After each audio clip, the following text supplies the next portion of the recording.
Good evening and welcome to the Town Council meeting of Monday, May 14th. It is 7:10 p.m. and would you please join us in the Pledge of Allegiance? I pledge allegiance to the flag of the United States of America and to the republic for which it stands, one nation, under God, indivisible, with liberty and justice for all.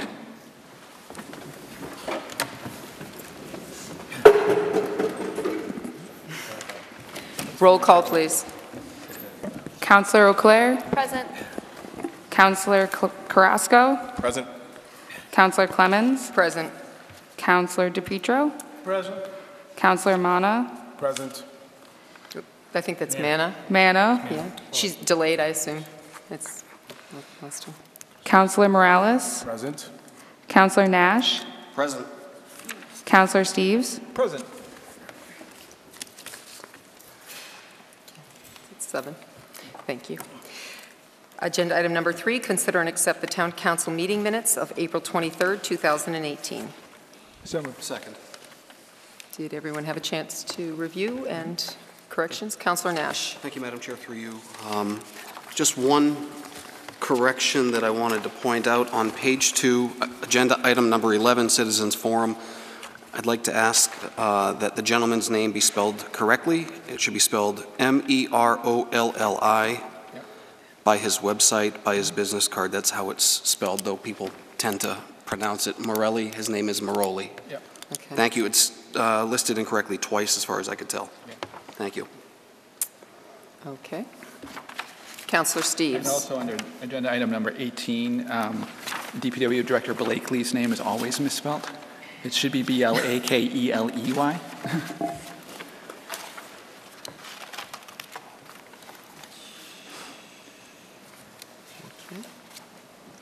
Interesting. All right, anyone else? Any other comments? That's it. All those in favor? Okay, we have 6 and we have 1 abstention. So, motion carries. We'll now move on to agenda item number 4, subcommittee summaries with the relevant minutes to be read at each agenda item. First up is General Government. Councillor Steves. Thank you, Madam Chair. We had a meeting on May 8th where we talked about several items that are on the current agenda. Let's see, I think they actually all are. Yeah, all of them are on the current agenda, so I'll get to them when we get to that point. Okay. Oh, and I'm sorry, I do not have another meeting scheduled at the moment, but I suspect one will come soon. Okay, very good. Agenda item 4B is Department of Public Works. Councillor DePietro. Thank you, Madam Chair.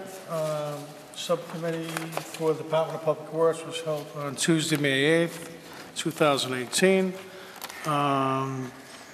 Unusually short agenda, which was wonderful for all of us. Primarily to review an inventory list for small surplus equipment. Heather provided a list with pictures regarding surplus equipment, which essentially junk to be disposed of by either scrap or through auction. Some committee voted unanimously to recommend to council to allow her to either scrap or auction these items at her discretion. Subcommittee agreed to allow a second agenda item to be brought in regarding a transfer of $138.30 from water and sewer irrigation account to the water and sewer DPW account to cover a shortfall in our final water bill for the year. Subcommittee voted unanimously to recommend to council for approval, and that was the sum total of our subcommittee that evening. Thank you. And both those items are on the agenda this evening. So. I'm sorry, Madam Chair? Both the items are on the agenda this evening. They are. That you mentioned, yes. Okay. Anything else? I do have notes for some upcoming, but not that it included that particular, either one of those agenda items for that specific subcommittee meeting. Okay. Thank you very much. All right. 4C, Education and Human Services. That's Councillor Nash. Thank you, Madam Chair, through you. Education and Human Services Subcommittee did meet on Wednesday, May 9th at 6 p.m. in the Veterans Conference Room. We have draft minutes that I handed out this evening for everyone to peruse. We have a couple of agenda items tonight, including a donation from Cornerstone Bank, which is on the Town Council agenda. I think it's item number 22. And then also item number 18 is a transfer for the Health Department. The real meat of the meeting was the presentation that we're duplicating tonight from the town manager in regards to the Substance Abuse Advisory Board. And rather than read all these minutes now, I'd be happy to go over them when we get up to item 7 after the town manager's presentation or during 7A. Just a quick note that a good number of members of the town manager's advisory panel were in attendance that night to support the town manager and Deputy Chief Dinghy in the plan's presentation. And as of this time, we have no meeting scheduled, though I do need to plan one for a couple more donations that have come in. Thank you. Very good. Thank you. 4D, Planning and Development, Councilor O'Clair. Thank you, Madam Chair. Through you, I do not have any meeting minutes, but tomorrow night at 6 o'clock in the Rice Conference Room, we do have a P&D meeting. The only agenda item is to review an agreement for the resurfacing project on a portion of Morris Street from the 2016 CDBG grant funds.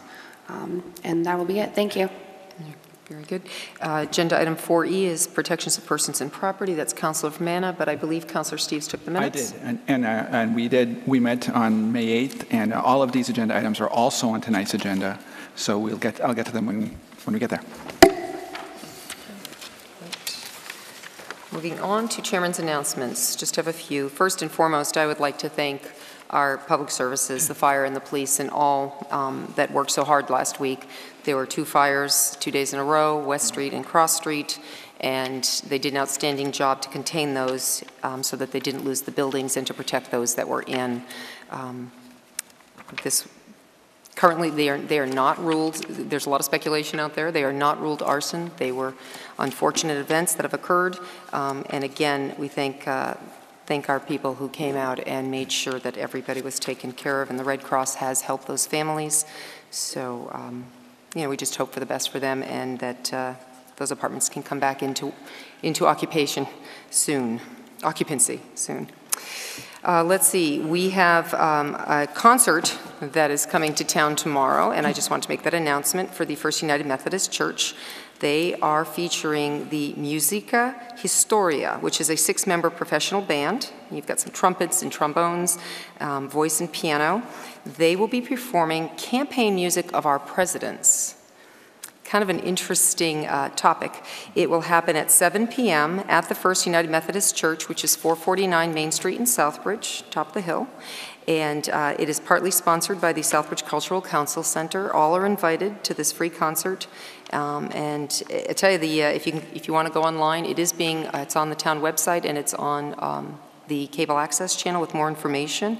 And basically, each president has been bestowed a song, some type of music that is associated with them in their era, and this is what this band plays. So it should be very entertaining and educational, and we encourage all to attend this free event. Now, for business, we will not be taking up just for public knowledge, we won't be taking up item number 29, which was the standing operating procedure this evening, because we had some last-minute information. At about 3:45, we received an email, and so we'll be taking this back up down either subcommittee or council of the whole. I have to process the information and then see what works best for the council. But I just wanted the public to know that we won't take that one up tonight. And I also point out to the councilors that I did hand out a fresh copy of the town manager evaluation form that has the goals and objectives are inserted. You've seen it before. You've gotten copies over the last few weeks, but this one here, I just want to make it official that we've handed it out. You can get an electronic copy too if that helps you. I would like them to come back by Friday the 1st, Monday the 4th at the latest of June, so that we can continue the process in June of the evaluation. So you have them. I strongly encourage you to, take your time and work towards filling everything out. I will comment that we did have a subcommittee agenda item that that discussed the calculation, And as suggested by our Human Resource Director, there were some issues last year. We did take that up, and it did not appear as an agenda item, unfortunately, to amend that, where the blanks would not be threes, they'll be, they just won't be calculated. That will come back up at the next meeting. Either way, you need to fill out your evaluations, and I certainly hope everybody takes the time to fill out every blank, and then we won't have to worry about it. So, Councillor Nash? Thank you, Madam Chair. Through you, and just in the same vein, when it comes to the evaluations, I hope that everyone noted in the most recent beacon from Mass Municipal, the item on the open meeting law lawsuit. Right. I just want to make sure everyone sees that so that we're well aware and in compliance. Thank you. And I mentioned it a little before, and I'll mention it again. I did give a handout to everybody at one time from the newspaper article, but you can certainly go and look up the exact document from the courts. All towns have been following the open meeting law in terms of evaluation process, and unfortunately, somebody decided to sue and take it to the SJC, who overruled the AG's office, excuse me. And now the AG's office is revamping how they participate. But the documents are public documents. Once they are turned in, they're considered a public document for viewing. So we will be very mindful of that and making sure they're available in the manager's office. And we'll do our job. So thank you for reminding us and bringing that to the public's attention. Let's see, anything else? Nope, the evaluations, and that's it for me. We'll move on to the town manager. Thank you, Madam Chairwoman. First of all, I just want to announce once again that the WRTA, which is our Regional Transport Authority, and the bus that goes from Southbridge to Worcester, as some people are aware, there's been some potential proposed cuts. Those are being held off until July. The good news is that I've had an opportunity to see some of the potential, and I want to strictly say, potential changes to the state budget, and more money is being proposed for the WRTA, more money is being proposed for Chapter 70 money, a little bit more money for charter schools, so at least the changes are in a positive direction. Hopefully all of them will pass, but again, the budget's not finalized on a state level, but what looks to be the changes all look to be positive in terms of Southbridge, so that's really, really good. As I discussed last time, we're going to be starting up union negotiations with the DPW union, and I'll be carrying through on the same standards that the town council in the past has sort of dictated the process they want me to go through and some of the key issues they want me to discuss following both the police and the fire union. I was pleased that Councilor Clements brought up the issue of the two fires and the great job by our firemen.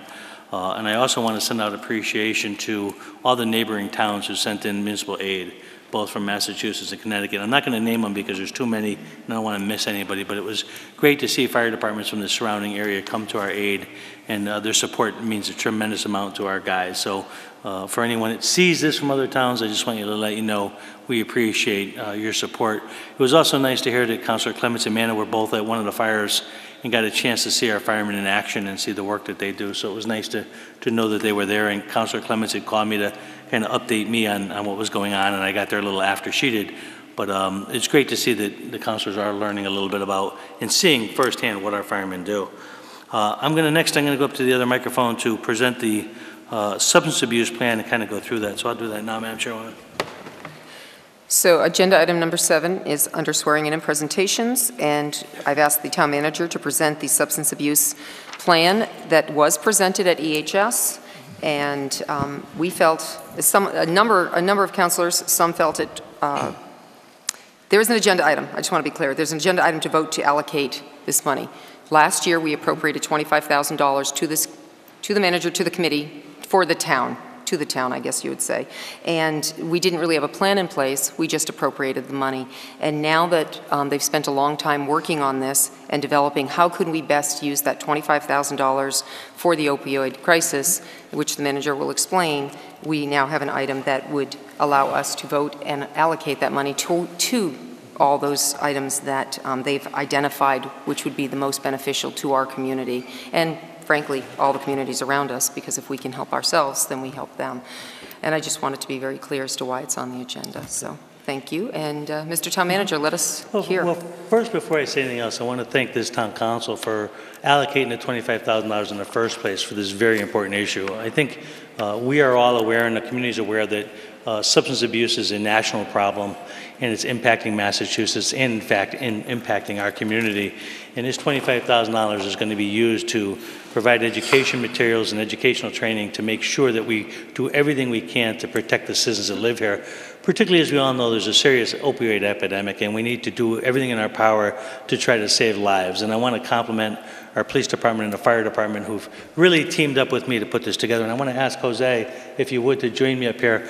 Our deputy police chief, Jose Dingy, is the chairman of the Town Manager's Substance Abuse Advisory Board and has been a great partner with me to put this all together. And I can't tell you how much we appreciate all of his support. And if I'm going to go through this in a kind of quick way, I thank EHS for going through this with me and for their support. It was tremendous to hear the comments from individual members at the board about how much they like this particular plan. And again, Chief, thank you for your part in this plan. And I'm going to kind of go through it, and then I'll ask the chief or deputy chief if he can tap me on the shoulder if he wants to add comments. So this plan, and I'm going to kind of go through this quickly because we have gone through this, but again, I think the council chair is right. We want to make sure the public understands how this money is being spent. Let's get this organized. Here we go. Okay. So there's been a lot of organizations that have been involved in this, and we gave an overview of what, who Southbridge is in our history. And we basically took the Massachusetts Municipal Authority came out and they had some recommendations for how local communities can get involved in fighting against substance abuse. And they had a call to action. The governor was very involved with a statewide opioid plan. And we looked at their call to action, and they gave us some recommendations on what local leadership can do to help fight this. And we looked at those local issues, and you'll see them on the board. I'm not going to go through them all, but take the lead to increase public awareness and engagement, develop a one-page resource guide for families and those seeking treatment or assistance, provide first responders with Narcan to prevent overdose abuse. Those are some of the things that the state recommended, and we've basically taken up all of the different items that the state has talked about. And we made them local ideas and local programs as well. So we had a mission statement with the Southbridge Town Manager's Substance Abuse Advisory Board, and I want to read that because I think it's important. We believe that education is the key to reducing substance abuse. The best tool against developing an addiction is avoiding drug or alcohol use in the first place. It is clear that drug abuse affects all areas of the quality of life. It is a negative influence on families, communities, and our health. And we really want to work together to build a strong network among all the community organizations to prevent substance abuse so that we have healthy citizens here in Southbridge. Now, what's important is all the different people who are involved in this program. And I want you to see, and this is where the police chief or deputy chief has come involved, is you'll see people from social workers in the Harrington Hospital to the police department, the Family Health Center, Spectrum, New Hope, Head Start, all these different organizations who've come to these meetings to develop a reasonable plan that will actually help educate people and frankly save lives. And that's what we have already seen, where people are, from what we're doing, having impact on individuals that have substance abuse problems. But you can see the whole list. And the school system's very involved, our health department, various organizations are involved in this program. And that's what really makes an department. It's networking and bringing people together to make sure that we can work as a team to help with this process. And again, you'll see, it tells you a little bit about each of the departments and their involvement in this issue. So all the groups that I just talked about, it really defines who they are and what they're doing as it relates to this particular problem. I'm going to go through them quickly, but you can see some of these organizations that are involved. And these are presidents of some of these organizations and managers, and people are of quite status positions in each of these areas. One of the first things we did is we wanted to have a survey from all the people who are involved in the substance abuse issue and treatment and say what is really important. And you'll see here a listing of priorities so that we knew exactly what the priority of these groups were and what would make sense. The number one item was to educate parents or other caregivers, teachers, coaches, clergy, everybody about the substance abuse problem. Now, $25,000 is a lot of money, but frankly, it's a drop in the bucket in terms of the issue. So we wanted to focus that $25,000 not on law enforcement, not on treatment, but on education, because we think that will have the most bang for the buck. And again, these are the various items in order of importance. Excuse me. As I said before, opioids is one of the leading problems in the country, and frankly, Massachusetts is one of the highest rated for overdoses as it relates to opioids. And talks about some of the statistics in that area and how many people are actually dying as it related to opioid in the state of Massachusetts. When we developed this plan, we first had to have data. We wanted to get all the data both on a statewide basis and on a Southbridge basis so that we knew that the decisions we were making for how to spend the money were tied into the actual data of our community and of the state. So you're going to see in the very beginning of this report a lot of data as it relates to overdoses, both as a statewide and here in Southbridge. And you'll see here in Southbridge in 2016, we had 7 people who actually died of the overdose problem. Now, that sounds like a pretty high number, and it could be a lot higher, but thank God for our police department and our fire department for using Narcan. Literally in 1 week, there was like 12 or 13 overdoses, and every citizen lived because of the work of our fire department and police department by actually administering Narcan, which is a huge amount. So this problem could be a lot worse in terms of deaths if it wasn't for the great work of our departments. Again, it also goes into how many Massachusetts residents and the types of drugs that they're involved in. And then it also ties into the Southbridge numbers. And I'm going through them quickly, but it's basically all the data as to how the issue is, who's using drugs and by nationality and the ages and all that kind of information. It was important for us making the decisions what we did, knowing where the problem was and how it was moving forward. Drug use characteristics, the specific types of drugs that are being used. This is the Southbridge Fire Department, and they were kind enough to go through all their records and come up with the statistics of how many people were involved in our fire department. 51 EMS calls, this is from December 31st of 16 to December 13th of 2017. 51 EMS calls have an element of overdose criteria, Narcan use, overdose, etc. That tells you how many people who very come close to dying as a result of opioid overdoses. And it gives you the ages here, which you find interesting. 1 person was below 22, 37 people between 22 and 49. So it shows, they start younger and then the addiction grows and grows and grows to the point where it gets very dangerous because they need to have more of that substance to get the high. So the more they need, the more chances for an overdose. That's why you see it keep getting worse and worse. And it talks about how many times the Southbridge Fire Department administered Narcan, and that's our ambulance corps too. So that's 41 times. In the police department, 7 times as far as the fire department. Now, this describes again the ages of the people. Most are between 22 and 49 years old. A little bit more males than females. And then some of the statistics from the police department, the same thing. They went back on their records and gave me an analysis of police responded to 62 reported overdoses. And it gives all the data that the police department has in relationship to substance abuse. And these are all the different numbers. I'm not going to go through them individually, but you can get a quick feel looking at these as to how serious a problem this is for public safety and officials. This is a program, CARE, by the police department. I'm going to have Jose just talk briefly of what the CARE program is. I think you're aware of it, but just so the public can get aware a little bit of what the CARE program is. Thank you. If I could just step back a little and a little history about the Southbridge Police Department and basically the Narcan use that we started using back in, I believe, 2014. Many police departments, we were one of the first of many police departments to start using Narcan. This became a life-saving tool for police. I could say when I first came on, back 20 years ago, that same scene would probably be yellow tape and it would be a drug overdose death.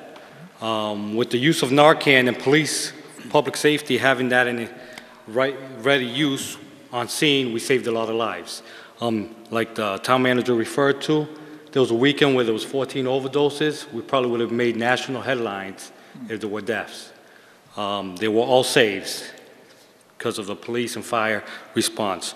So that's great. Now, Narcan, our drug use stats will probably get skewed now because Narcan is now being issued to users or people that are suffering from the disease. So now they have opportunity, if there's an overdose, they apply it themselves, their friend or family member, and we never even get called. So the public has to understand that's what's the way this is turning out to be. The CARE program is the reason I mentioned Narcan is because the CARE program was the start. Okay, we're saving lives, where do we go from here? At that point, we were just responding, saving their lives for the next overdose, because that's what they were looking for. We would save them and they'll walk off and look for the next high. So, you know, the police chief played a huge part in this. He wanted to implement something more.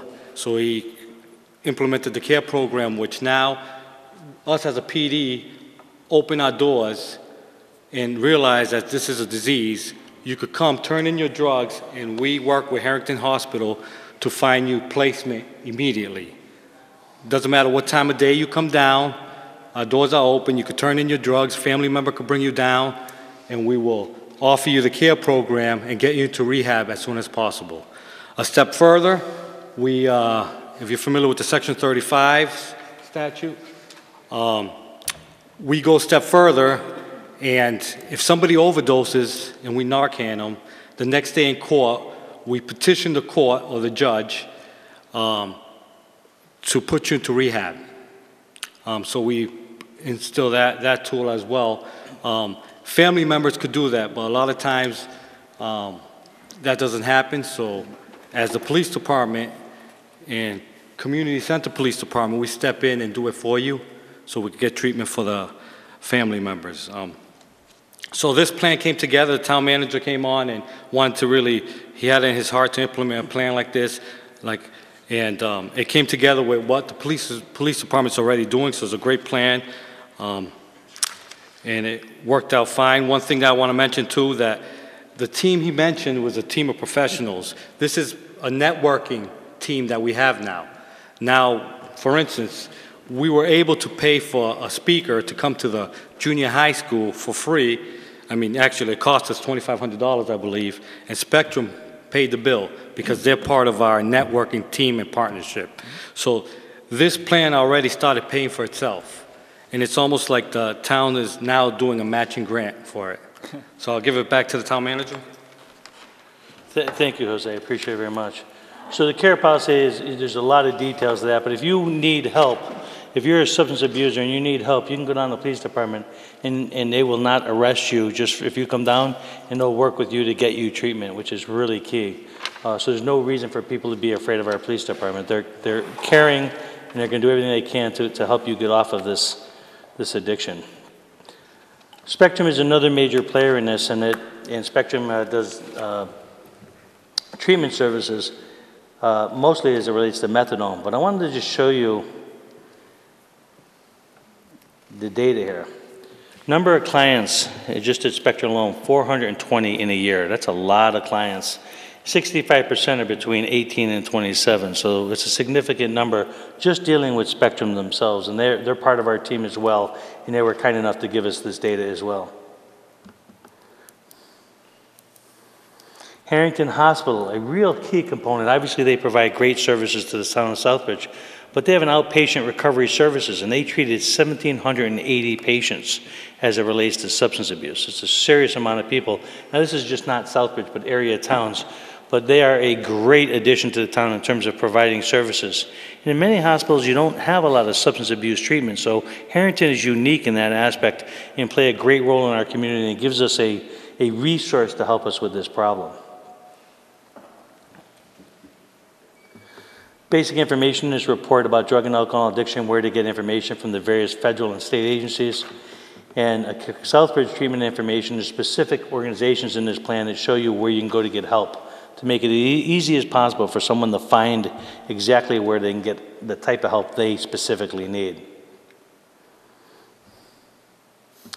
Some basic information, I'm going to get into it, but Dr. Ruth Pote, and this information actually was given to me by Counselor Nash, but it's a doctor who talks about all the basic statistics that are involved in substance abuse. And I'll give you just the first one. Genetics account for 50% of risk of addiction. Children should be taught that if you have a family history of addiction, you are much more likely to attain an addiction.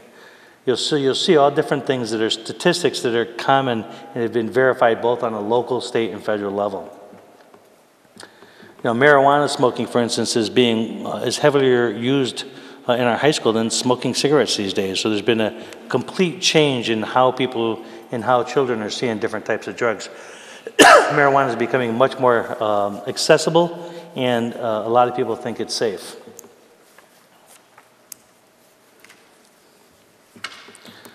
In here, there's some signs that parents should look with their children. Obviously, it's important that you stay active in your child's life. If you see your child spending more time away from home, frequent secret phone calls, pawn slips, missing money, credit cards are all indications that your child might have a problem with drug addiction. So this is just a little bit of information to tell a parent what to look for. Many parents just don't know they haven't had any involvement in addiction, so these are some signs that you should look for. Next section talks about Narcan, which is what we talked about, and how to get information about how to utilize Narcan and how to provide that treatment to yourself or to your family members if somebody does have an overdose.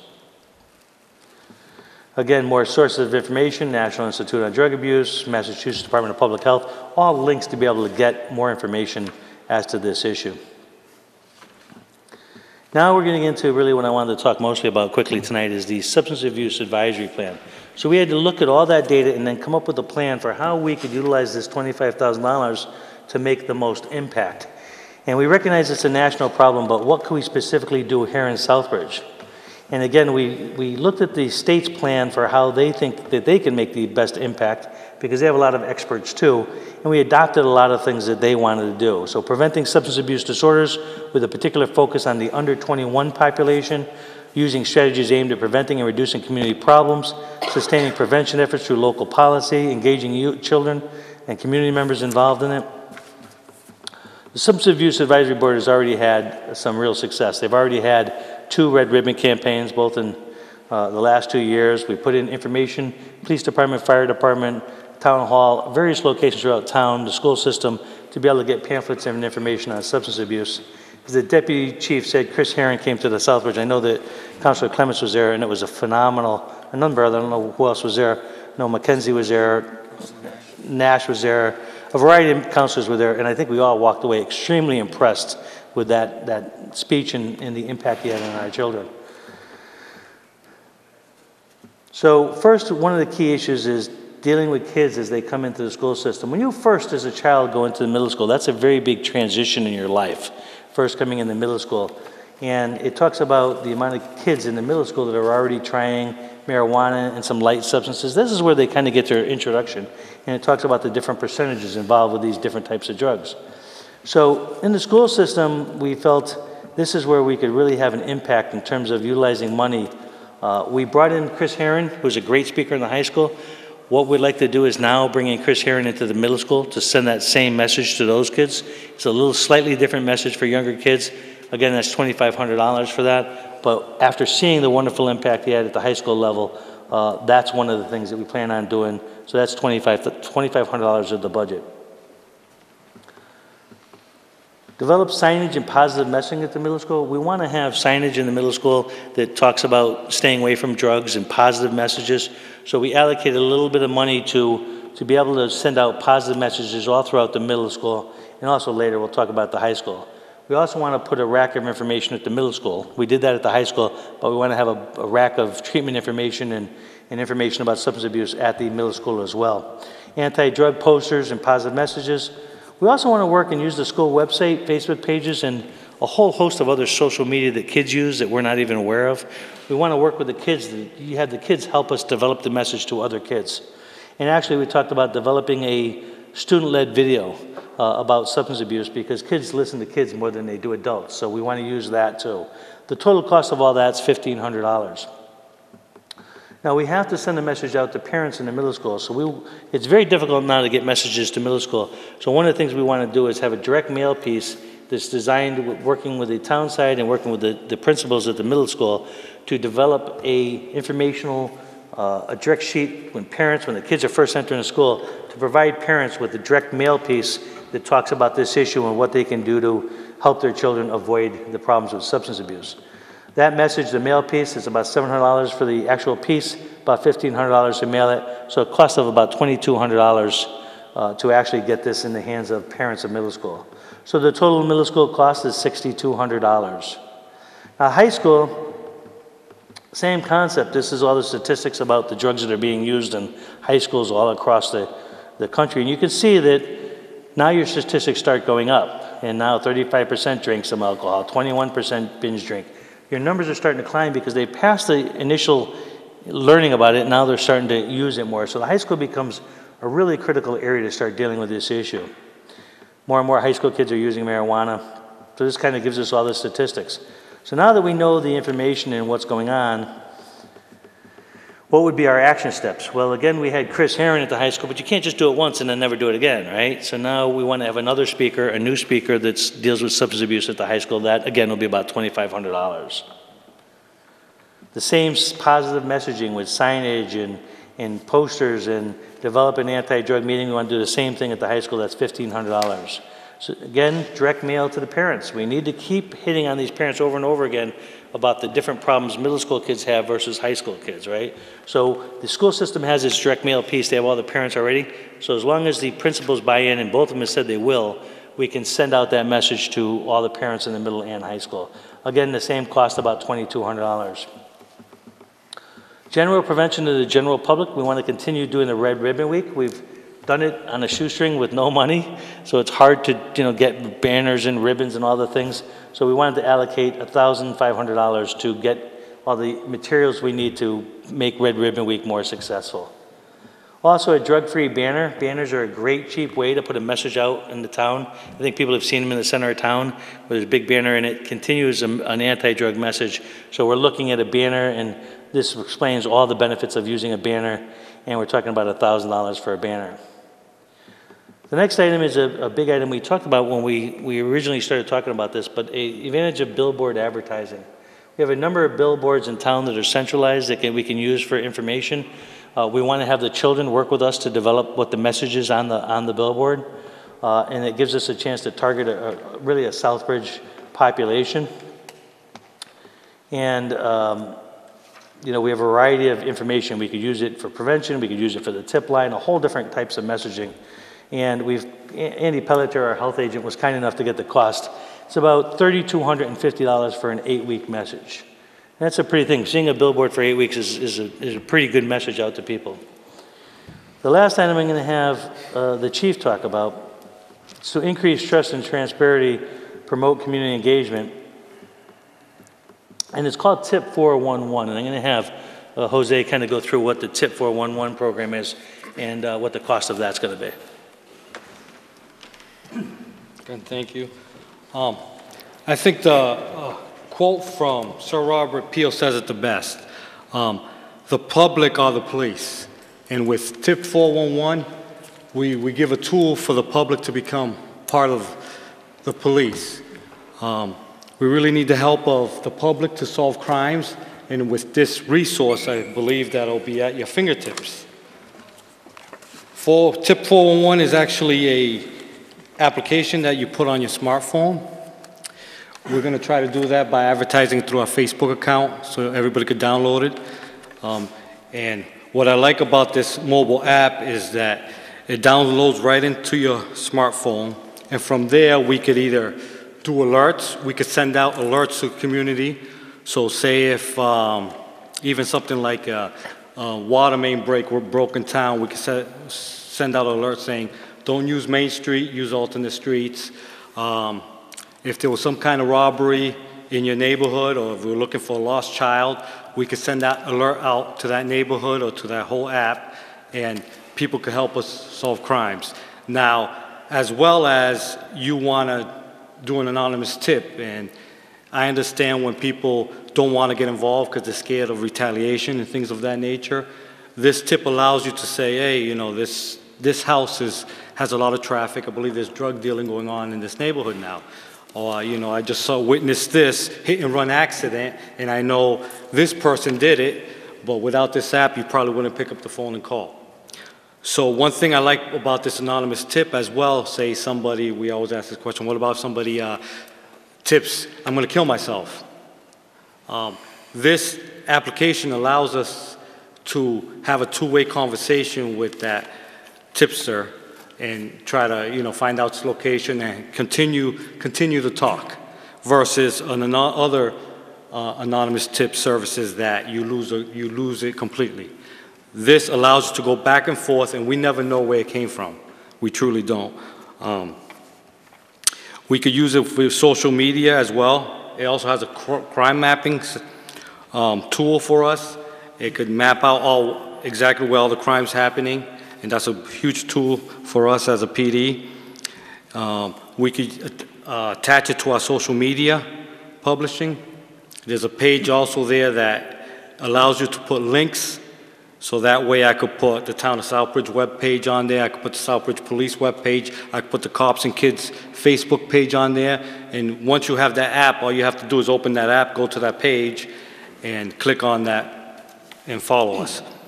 So there's a lot that this tool does. So I think it's very beneficial.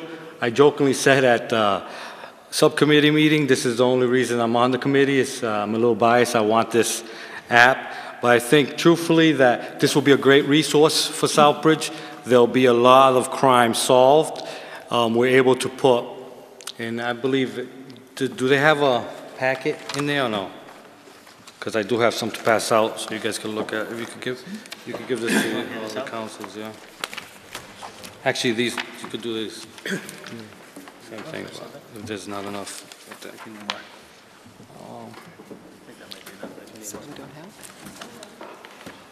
So I don't know if any councilors have any questions in regards to the app, in regards to that. I think it'll be a great tool for the town of Southbridge that the community can get involved in taking the community back. It's not just the police. The public is the police. So just to comment on that a little bit more, this is the first year cost. This is an annual cost if we want to go forward. But using this money gives the police department a chance to really look at this program and how effective it is. And then eventually, if it's as successful as we think it is, it'll end up going into the police budget so that we can do this over the long term. So I think it's a good idea. It's a great way to try it, make sure it works. And we're confident that this is going to have a big impact in terms of going after some of these drug dealers and getting the information turned into us. Now, so this is a look at the entire budget. And you'll see the location, the total for the middle school is $6,200 with the programs we talked about. The same thing for the high school, it's another $6,200. The money for the general prevention, which is like the Red Ribbon campaign, the banner, the billboard, and the tip 411 is $9,500. Possible expenditures right now is $21,900. Now we purposely left a little bit of room here. And I think Councilor Carrasco said it best in subcommittee.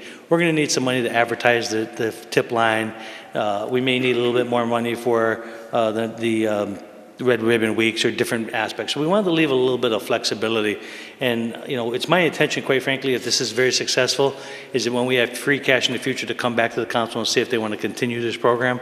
Because you can't do it one year and then just drop off the face of the earth and not do it again. So it may be seed money for the following year, and we just don't know yet because we need to have a little bit of flexibility as it relates to the $25,000. So this gives us about $3,100 to have a little bit of flexibility. Now I want to stress, really important to end this presentation, is that this isn't just my work or just Jose's work.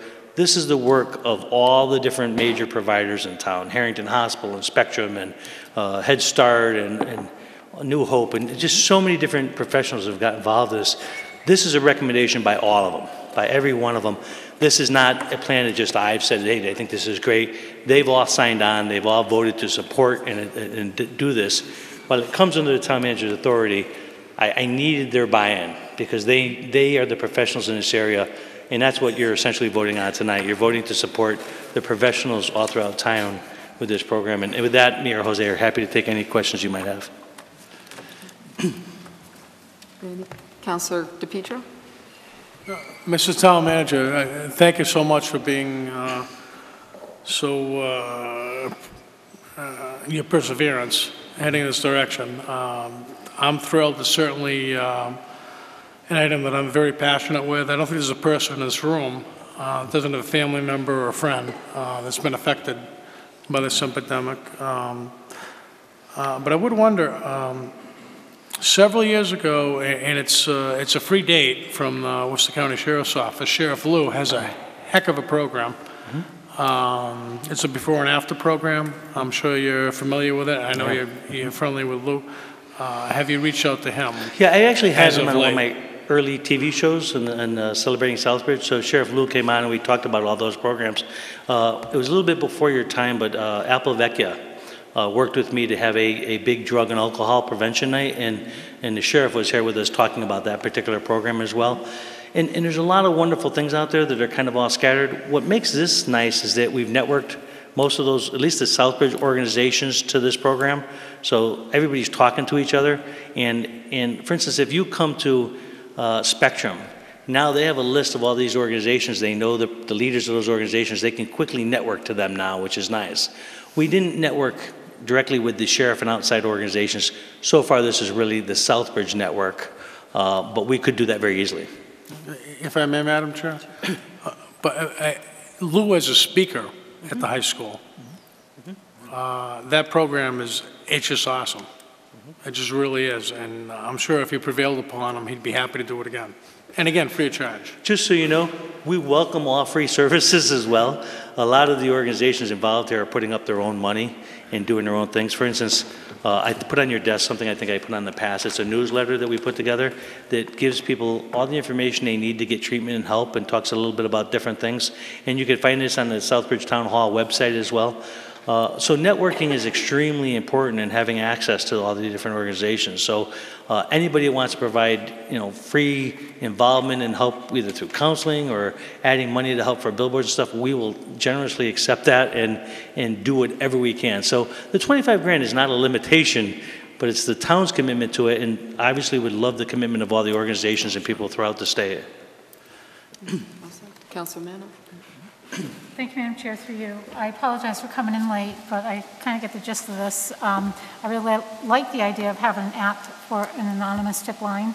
But I see and I know because this is substance abuse, you highlight like the Red Ribbon Week and the drug-free banner and that stuff. But couldn't you highlight the domestic violence and the other issues that we face in our town too?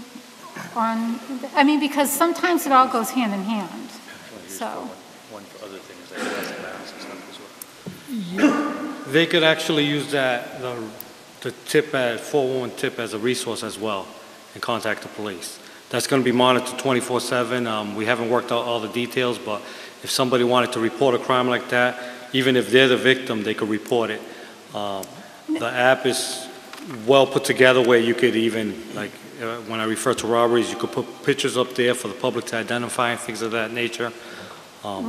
Right. No, and I get that for the tip line, but I'm looking at this, the line items for expenditures, and couldn't domestic violence be fitted in here somewhere? Because like I said, sometimes that goes hand in hand with the alcohol abuse and the drug abuse and stuff. So I think the committee focused more on the opioids, substance abuse, rather than domestic violence. I think that could get 25,000 of its own. We could start there. You're right. Okay, well, I really like this idea. Thank you. Thank you. Okay. All right, thank you. Anybody else? We're good? Thank you very much for the presentation and for repeating and for your attendance here, Deputy Chief, as well. That was, Madam Chair, if I may, I just had a loaded question for Officer Dingy, if I could. okay. And probably a question for a healthcare professional, but being in law enforcement, and especially being law enforcement in Southbridge, if you dare to give us your opinion, you think it's a positive or a negative that we are giving these folks access to Narcan? What was the last part? I didn't hear. That we are giving folks access to Narcan who are abusers.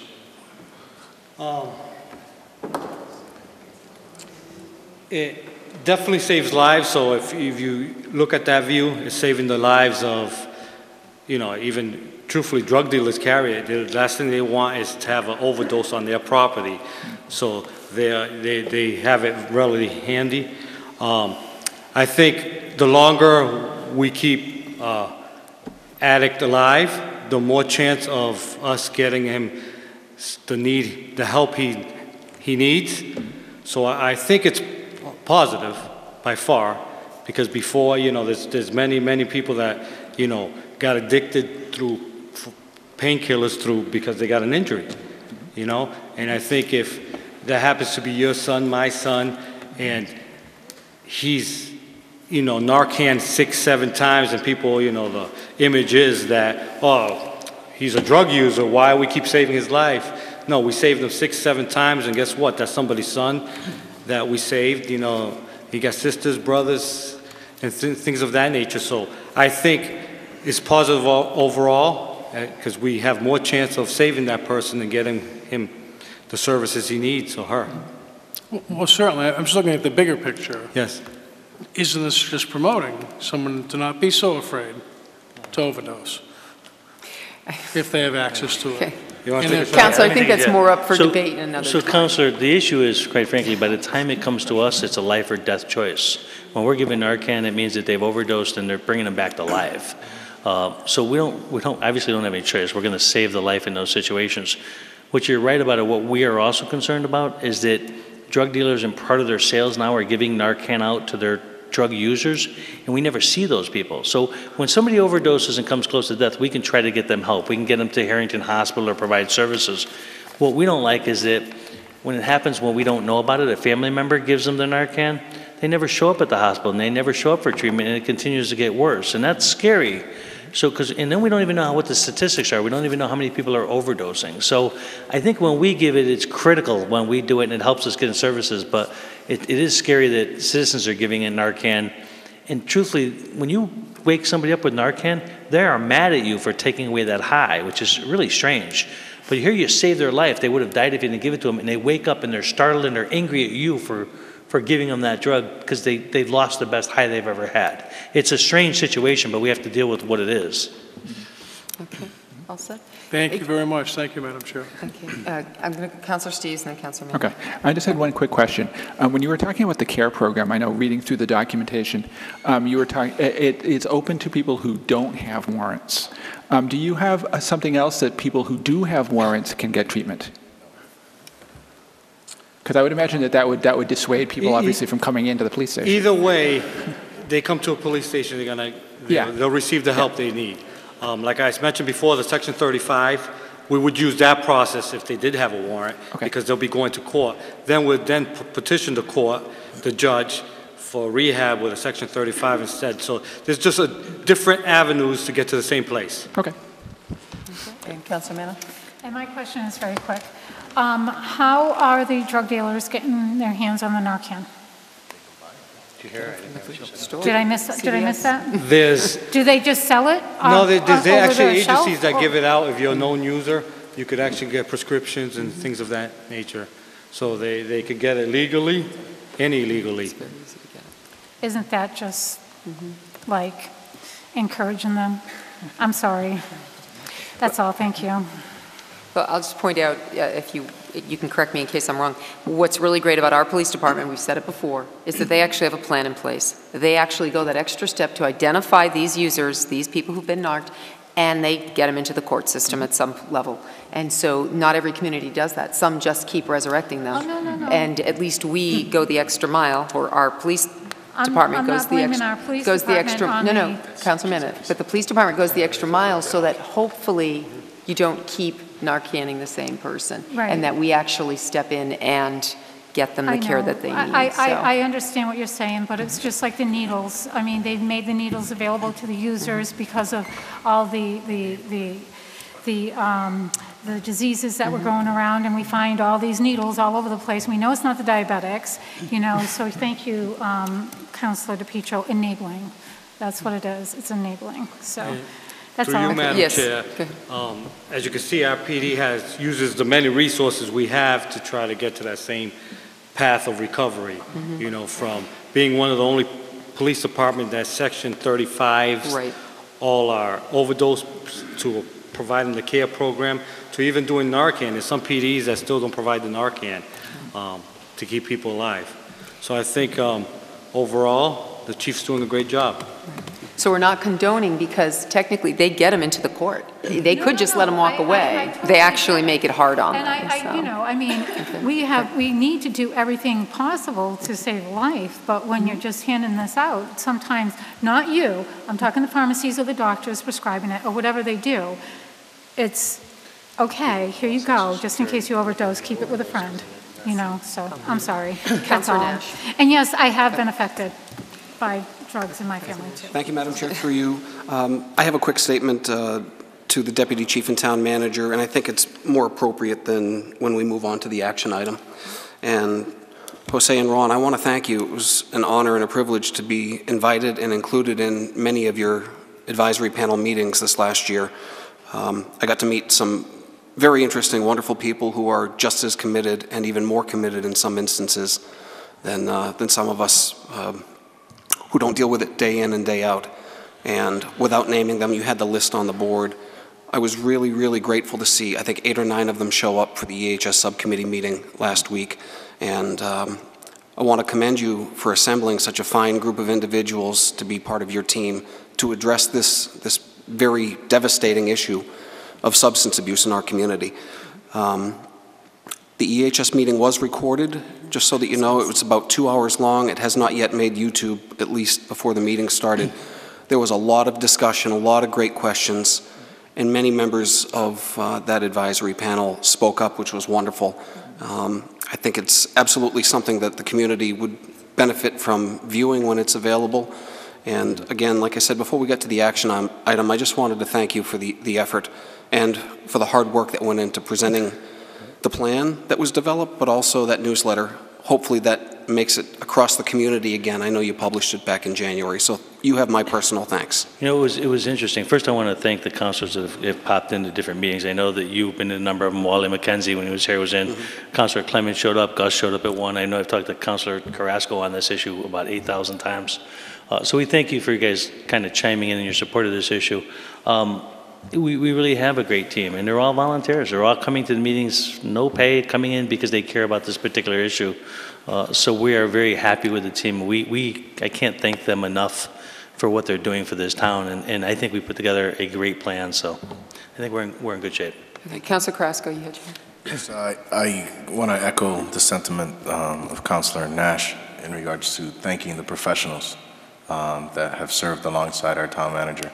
I said it at the subcommittee, and I just want to reiterate and personally thank you, Mr. Town Manager, because this is something that you jumped on since the minute you got into this community, and you noticed the problem, and you established this advisory committee to service and make our community better. It's been a long time coming to see a plan. The town council last year appropriated the money, and the only request was that a plan was made, and you've fulfilled that. So I support you guys, and I support completely all the professionals and their opinions for them to come out and see them in action at those meetings. It's an incredible task, and it's a job well done. But I will not support 7A because, again, I think it's out of our purview. I think it's been appropriated, it's been done, and the plan is being presented. Go do it. Let's make Southbridge a better place. Thank you. Thank you. Thank you. Anyone else? Okay, thank you for the presentation. Might I suggest too, if councilors are not going to, I know we've gotten a copy of this, and printing can be pricey, so if you wanted to leave yours, of course they have them here at the town hall for the public. So if that's something you're not going to hang on to because you might already have a copy, I would suggest leaving it for others. Okay. We're going to move on to 7A, which is the vote to allocate the previously appropriated FY18 capital funds of $25,000 as outlined on page 34 of the Town of Southbridge Substance Abuse Plan. So, second. Okay. Any discussion? Councilor Nash. Thank you, Madam Chair. If the council will indulge, I'll read some snippets from the draft minutes that were presented to you tonight, and I know no one's had a chance to read them. I'll thank Mr. Daniel, who is on the committee as a citizen member who always takes these minutes for us. He delivered them to me last night, and I hadn't had a chance to get them out. And again, there are 3 pages worth of notes here. I've just highlighted a few areas, so it will amount to maybe 1 page worth of notes that I think are interesting and worth noting here during this discussion. So this was Education and Human Services Subcommittee last Wednesday, May 9th. Agenda item 7 that night was this particular discussion, and minutes read, discussion of the work of the Town Manager's Substance Abuse Advisory Board was begun by Mr. Sanangelo. He stated he was grateful to Deputy Chief Dingy and the other members. Various community resources helped to put together a plan. Mr. Sanangelo read the mission statement. He stated they had $25,000 to target education to get the most bang for the buck, and asked the various members in attendance to introduce themselves, with each person giving their names and a short description of their work. Mr. Sanangelo noted that the plan is their plan, made by professionals in this arena. Deputy Chief Dingy said it was important that we tapped into resources in town and from the town. Mr. Sanangelo also noted, well, he already said this about the counselors that had participated, so I'll move on down a little further.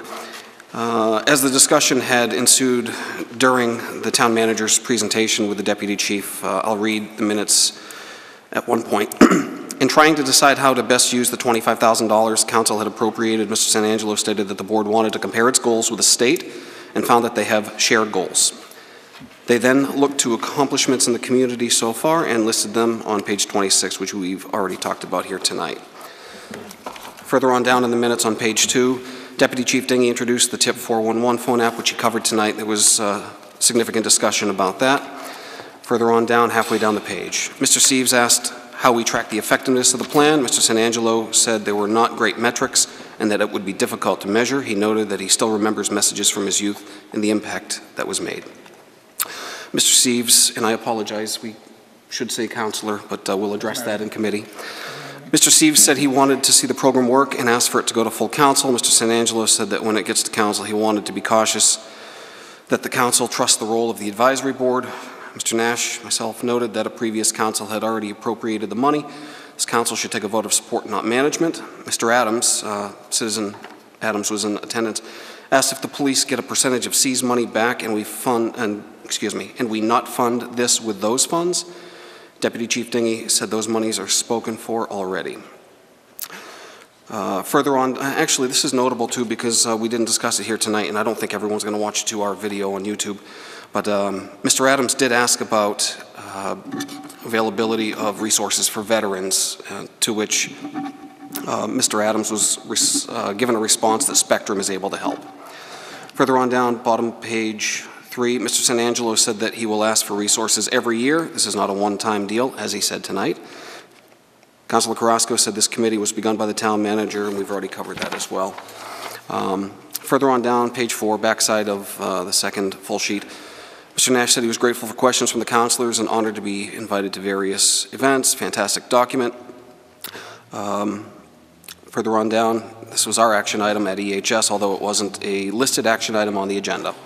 Mr. Daniel moved to recommend that council support the town manager's Substance Abuse Advisory Board spending plan, seconded by Ms. Shea. There followed rapid discussion by Carrasco, Eau Claire, Nash, and Councilor Morales, all stating that they were against the motion. Motion was voted down 0-4. And with that, if I can continue, I will just state that it is still my opinion that this does not need to be addressed by the town council, since at the town council meeting of June 19th, 2017, before I began my term, it was pretty clear to me that this was a done deal once the plan was presented, and I will remain firm in that position, and I will not be supporting this motion to approve tonight. Thank you. Just for the record, the motion reads vote to allocate the previously appropriated capital funds, $25,000 as outlined. That's what this is. It's just to be fiscally responsible to the community, that this council stands behind where the $25,000 is going. Citizen member? Thank you. Citizen member, sorry. Jacqueline Ryan, 275 Marcy Street. I just wanted to address a comment that was made. Mr. DeVito actually asked maybe this would be appropriate for a healthcare professional to answer. I'm coming from this experience. I served 2 years on the board of directors for the AIDS Project Worcester, which was the first agency to institute a private public partnership for a needle exchange program. So I just wanted to quickly address these types of programs for from the healthcare perspective. They're really important, especially access to this information, these resources, safe injection sites, deposit boxes, access to clean needles, things like that. It's really important because, one, it cuts down on public health issues because now you're having more access to clean needles. And also, on the recording, there's actually a lot of recording we have to do, not only for the state agencies, but for federal agencies, to report how many needles we're giving out, when we're giving them out, how are the same individuals coming back, et cetera, without giving names because that would violate HIPAA. We keep very detailed records, and what this trend has shown is we're seeing more people get recovery. We're seeing less people actually come in needing those resources because we're seeing people actually come in and then get treatment, and they have access to treatment without feeling like they're being harassed or they're being violating the law. They're actually being provided a resource and an opportunity in a way that they wouldn't be provided otherwise. So this is an actual way and a proven way studies have shown to make sure people get the help they need without blaming them, without making them feel ashamed. So I just wanted to, it's not a way to, what was the word that was used? It's not just making it easier for people to be drug users, it's actually allowing them the resources they need to get the help they need.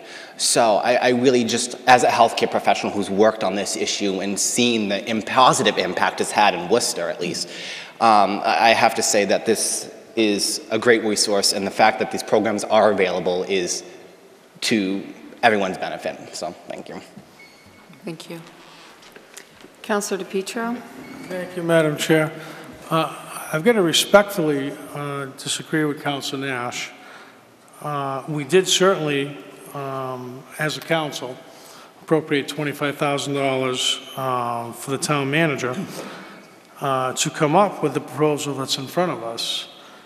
Now, certainly, and again, if I was town manager, I wouldn't want to be burdened with $25,000 at my own discretion that could be questioned thereafter. So here's a tremendous proposal. I think I'm certainly on board with it. I think council should be as well. But at the same time, this is an ongoing issue, and I'm surprised Councilor Nash brings it up again. And I'm going to be almost comical here. If the town manager had $25,000 and we said, go ahead and spend it towards the drug addiction problem with no boundaries, couldn't he just take a group to a seminar in Hawaii somewhere and go learn about it? I mean, it sounds crazy, but this is why these things come back to council. We ultimately responsible for the taxpayers' money. So again, I respectfully disagree with Councilor Nash's last statement. Thank you. Councilor Clare. Thank you, Madam Chair, through you. We pay our town manager to do his job, and he has taken it upon himself to put together this advisory committee. And he has assembled quite the committee, I will say, with the community involvement that you've gotten and you know, the hands-on approach that you all have taken. Right now, I don't think that it behooves the council to start micromanaging something that is working. We pay the town manager so that he doesn't take committees on vacations to Hawaii. He's doing his job, and he's doing it very well, in my opinion, especially when this is on this particular subject. I know that there is a motion and a second on the floor. I would rather see this, instead of allocating the funds as outlined, to vote to support the Town of Southbridge Substance Abuses Plan and the $25,000 that the Substance Abuse Committee has put together in this plan. But I also don't want to start micromanaging them down to the, you know, the budgeted amount for each one of these things, because I have more than enough faith that this committee is going to do the best that they can as experts in these fields with this $25,000. And, you know, I think from the beginning this was something that shouldn't have ever been politicized. You have a group of dedicated people who are doing good things, and we shouldn't ruin that. Thank you. And if somebody would take, or if whoever made the motion and the second rescinded them, I would make the motion to support rather than appropriate. Thank you. Councillor Steves. I agree with about 99% of what you just said, Councillor Leclerc. But I see that this is a motion to support. Because nobody is saying, as the town manager mentioned up on the podium, there's going to be some flexibility with how this money is spent. We all expect that. And this is simply us standing up and saying, okay, you guys have done a good job to pull something forward. Let's see how it works. That's why I'm supporting it. Can I respond? Because you directly responded. Thank you, Madam Chair, through you. Councillor Steves, there are dollar amounts and, bottom line kind of budget numbers that we're recommending here if you read it the way that this is. So if the total middle school amount ends up being $8,000 instead of $6,200, and one of the other ones comes a little bit lower instead of higher, how far are we going to go with this? I'm not interested in bringing it back up. Do you understand what I'm saying, though? You're sitting here and you're giving a breakdown and you're approving the appropriation for the breakdown.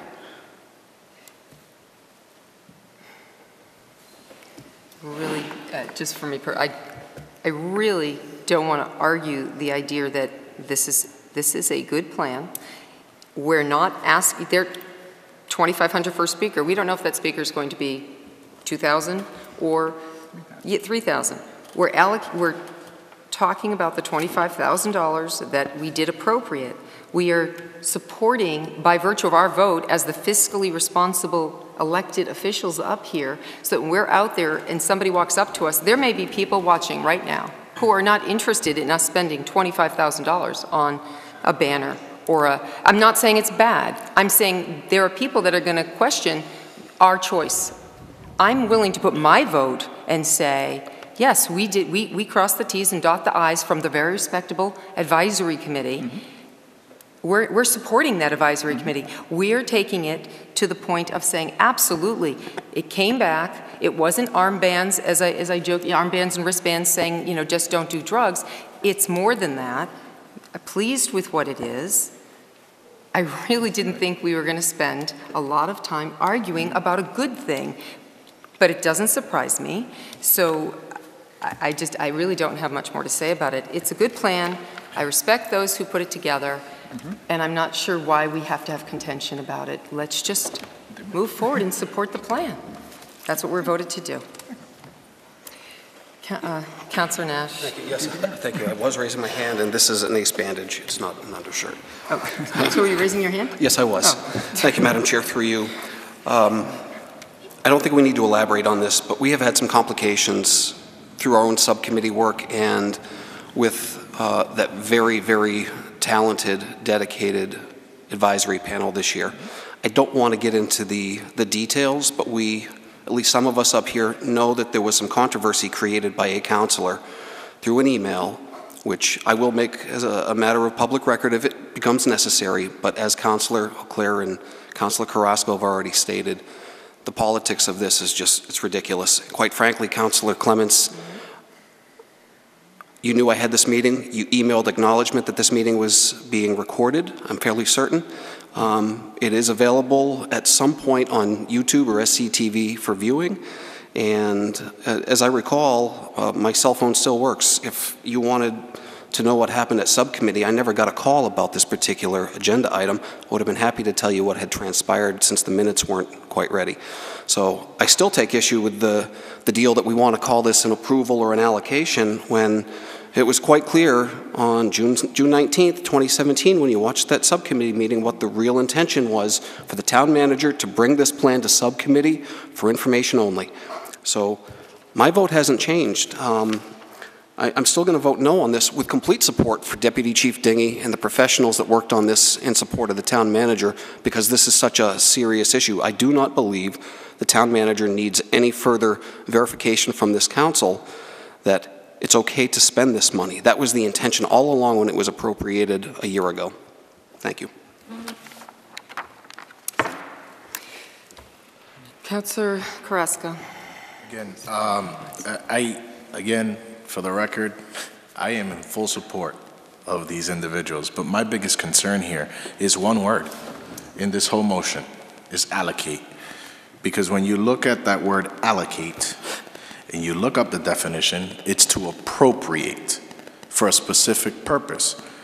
And when you look at the word appropriate, means to divide and share out according to a purpose or a plan. The plan has already been, and guess what? This money has already been allocated. It's already been appropriated. So we would be doing something twice for no reason. The word that I'm against is allocate. The word that it should be is vote to support or vote to approve, not allocate. We shouldn't be allocating anything. This has already been allocated. This has already been appropriated by the $25,000 that we voted. It's the only thing that this council on June of 2017 we requested was by the town manager, and it was stated. And Councilor Clemens was very adamant at that meeting, and she said, if you have a problem with this, you should have came to subcommittees at that meeting. We're moving forward. All he has to do is present the plan. And again, he presented the plan. We shouldn't be telling him how to spend the money. He provided that plan for us. We shouldn't be doing this twice. It's already been done. I support the work of the professionals. Unfortunately, we like to get involved in certain things that we shouldn't be getting involved with, and this is why we're looking at a 30-item agenda when we're voting on some of the things like $35, $34. Because again, we're getting involved in things that we shouldn't be. That's all I got. And I will not support this. For the record, the word approve would be fine with me. Picked up allocate because it was spending the money according to this plan. I don't have a problem with the word approve either. Allocate just fit when I was putting together the outline of what it was. As far as, I'm not going to argue, we were all at capital funds and we all had concerns. Well, no, that's not true. I've only speak for myself. I try to speak for myself. I know I had concerns as to where the $25,000 was going to go. I supported the concept, but definitely had concerns as to where the $25,000 was going to go. I no longer have concerns. I want to support the plan, as I expect everybody else would have wanted to support the plan. So, and missing one subcommittee meeting this past week in which I was out of town for business, not that I have to justify my locations when I attend a lot of meetings, almost all of them. I know Councilor Steves brought to the floor that night his concerns in regard to how this needed to come to council, and I applaud Mr. Daniels and Ms. Shea for at least making a motion to recommend a council support or whatever they wanted to call it. So my concern is about transparency to the voters, to the public, excuse me, the taxpayers, the voters, whatever you want to call them, the people who are out there wondering what we're doing with our money. That's all it's about, but I had no doubt it was going to go this way, of course. So, Mr. Town Manager. First, I want to thank everyone for the support of the proposal, because I'm hearing from everyone that they support the proposal. And frankly, as I'm looking at this and thinking about the comments being made, I just have a couple of questions now, because as I read it, I'm concerned a little bit about something. So it says, capital funds of $25,000 is outlined on page 34. Does that mean, on page 34, it only outlines 21.9? So can I spend the difference between 25,000 and 21.9 without coming back to council, or do I have to come back to council? We can imagine. We had no problem with the 25,000. It was outlined based on what you were doing there. Okay. The rest of it. This would kind of make that then, as it is. And then my secondary question is, the banner costs, an extra $100. That, we put down $1,000 as an estimate. But if it costs $100, do I have the ability to change that money without coming back? If that's fine, I'm good. I just want to know that, because I have to be able to come back and be comfortable with that. So if you guys are comfortable with that, then I'm good with it. I just want to make sure, because this wording is awfully tight, so I want to make sure. When you're out of town and you are given an agenda that's not been completed and you're trying to make things move so that our office can get it done in a timely manner, you just roll with it. And this was the wording that came up, putting in the FY18 versus 19, letting the public know where this money came from. It didn't come from this year's allocation, it came from 18's allocation. All those things. That's how this came up. So Suggest an amendment, maybe? yes, just let the council speak. Councilor DePietro.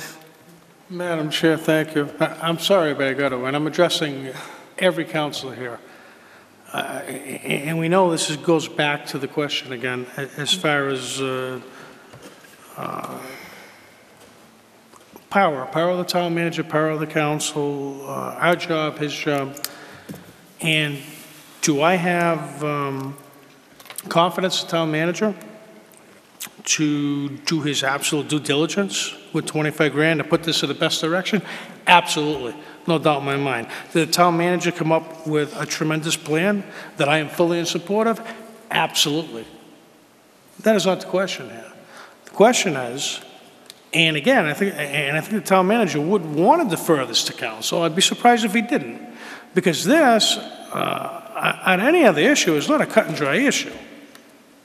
The President of the United States, the Congress, the state hasn't figured out how to deal with this. So poor Ron's sitting in his office to fight the drug battle by himself without conferring with the town council at least with 25 grand. And do you guys think this is the right direction? Come on. Come on. Why are we having this argument? Really? Thank you. Councilor Nash. Thank you, Madam Chair. Through you. I think I've been pretty clear with my points, as at least in my interpretation, the things that have been said tonight that seem to agree with me from Councilors Leclerc and Carrasco. But I look at this as a priority, without a doubt, Councilor DePietro. I think that we all are on the same page about this being a priority. However, I would like the public to know that this plan was finished in February, and for about 3 months, 2 months at least. Well, the document that was on the board was dated February, so I assume it was done in February. And for whatever reason, it never made it to the preferred subcommittee, which I assume would have been General Government or Protections of Persons and Property. And however, as the appointed chair of Education and Human Services, I took it on myself to bring this, with the town manager's okay, to subcommittee. So if anybody has perspective on this, I'd like to think that I do, because I've been lucky enough to have been invited and paying attention. I've done my homework. I've watched those old council meetings, Councilor DePietro. It's very clear to me that this money was already allocated. Then to Councilor Carrasco's point, approval is not the word for this motion. It would be a vote of support only, in my humble opinion, and quite respectfully, sir.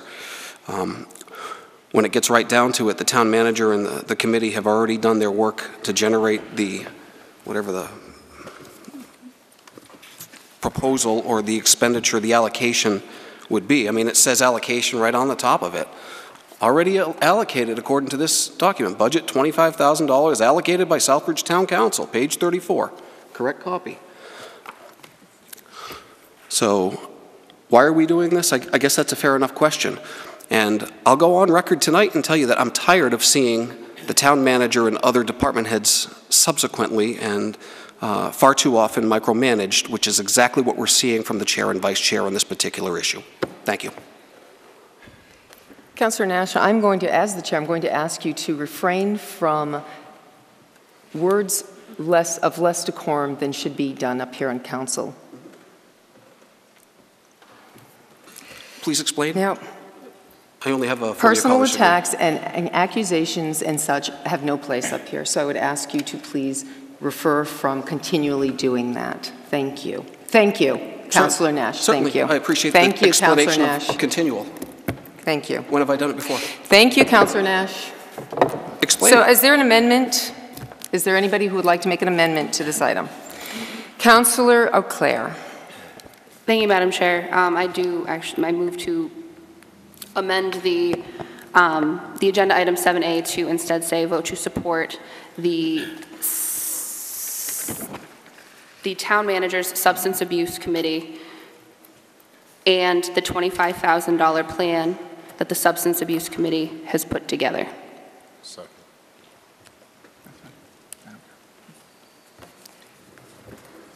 Okay, I think could we tighten up, could you repeat exactly, because you kind of were, it wasn't clear. Vote to support the town manager's substance abuse committee and the $25,000 plan that, or the $25,000, what's the plan called? And the $25,000 as outlined on page 34 of the Town of Southbridge Substance Abuse Plan.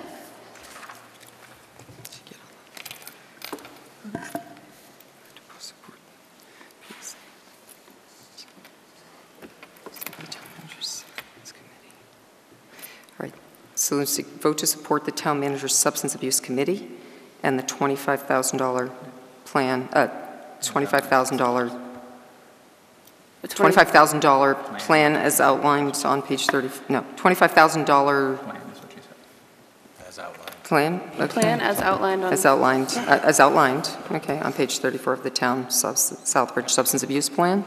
Should we leave it the whole? Okay. And the $25,000 plan as outlined. Okay, it's a little stretch. Okay, so we had a, you go ahead, say something. So first, I want to thank you for the efforts of what you're trying to do, but my concern is the same with the underlying motion. When you say as defined in page 34 is very specifically defined, that if we do it that way, I can't move $100 anywhere in the plan. So if you said generally as outlined, Okay, so give take me out... a little bit of flexibility, especially between Okay, yeah, so take out the the, on page 34, so as outlined in the Town of Southbridge Substance Abuse Plan. The reason, I just want to explain to everybody, the reason is That's too much, we need to go one at a time. Our recording clerk needs to be able to understand what each person is saying. So if you could just wait till you recognize, please. Okay.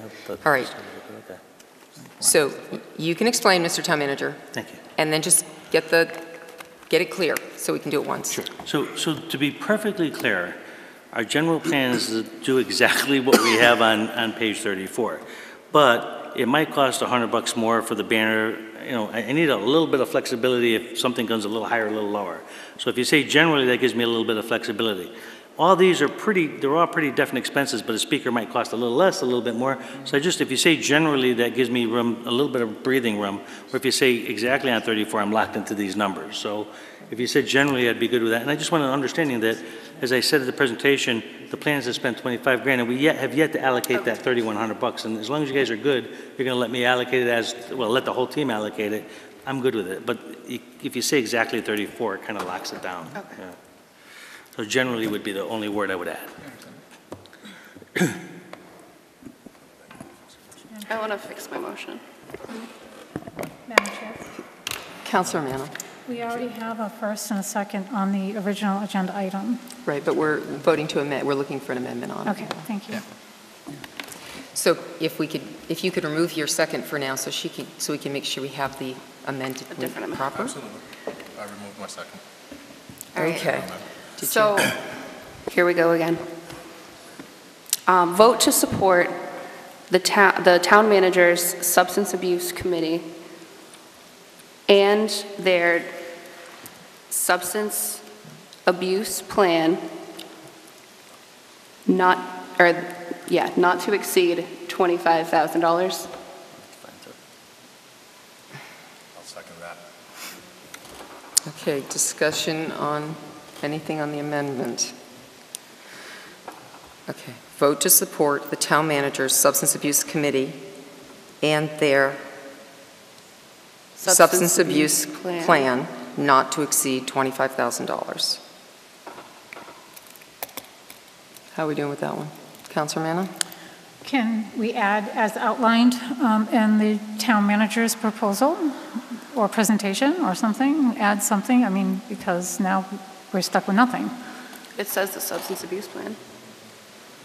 The substance abuse plan as outlined by the town manager in his presentation or something. But that's what it's called.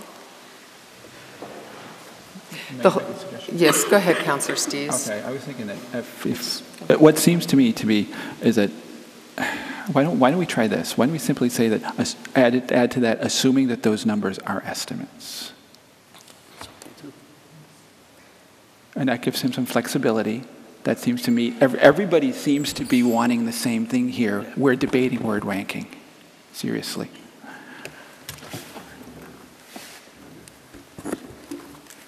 Councilor Carrasco?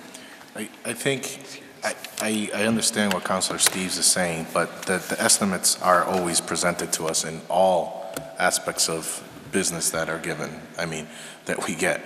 I think the biggest key here is that the plan that has been presented, the town manager's advisory plan, for it not to exceed the $25,000 that has already been previously allocated.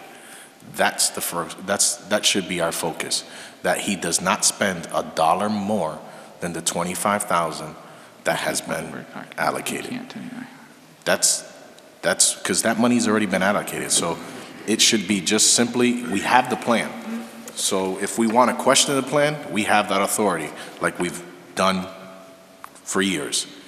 The whole thing is, it should not exceed $25,000 because that money has already been appropriated. Could I perhaps add, as presented on May 14th, therefore, it's not to exceed $25,000, it's as presented. You can leave out the outline as outlined on 34. The outline on 34 came about because there was no, for the general public to understand, we didn't take the 40-page when I was talking to the office and saying, what could we do for backup for the council?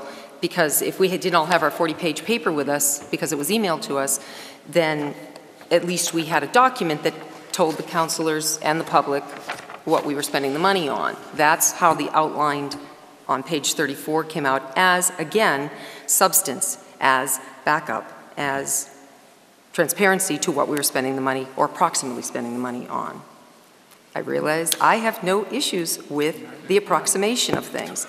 But if you say as presented, leave out the outline page 34, it's presented today in its form, I don't know. I'm just thinking. I support that, adding the date on there and taking out as outlined on page 34. Okay, we can take off the 34, I don't care. My biggest concern as presented is because this is a moving part. You're dealing with a lot of professionals that are in the field that know some of the things that could be effective. And the town manager has presented 21.9. So technically there's $3,100 that are left over. If they come up with something that's moving and they say they want to do a presentation that's going to cost us $25,000 and it's not on the plan, guess what? He's not going to be allowed to do it, or he's going to be criticized, he's going to be brought up, something's going to happen. So that's why I'm saying, okay, we have a plan, it's there, but it can't exceed the $25,000.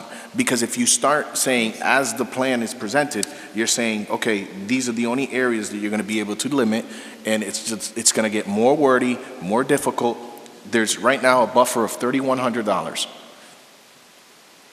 My intent on saying as presented was because we've been having this conversation for an hour and a half, and I think people understand our intent. So I guess as presented meant with the intention that the $3,100 was available for use too. Madam Chair, if I may, I was going to say the same exact thing almost. The town manager did state that in his presentation, so he did present that. So that would be accepted, and he wouldn't have to come back. Thank you.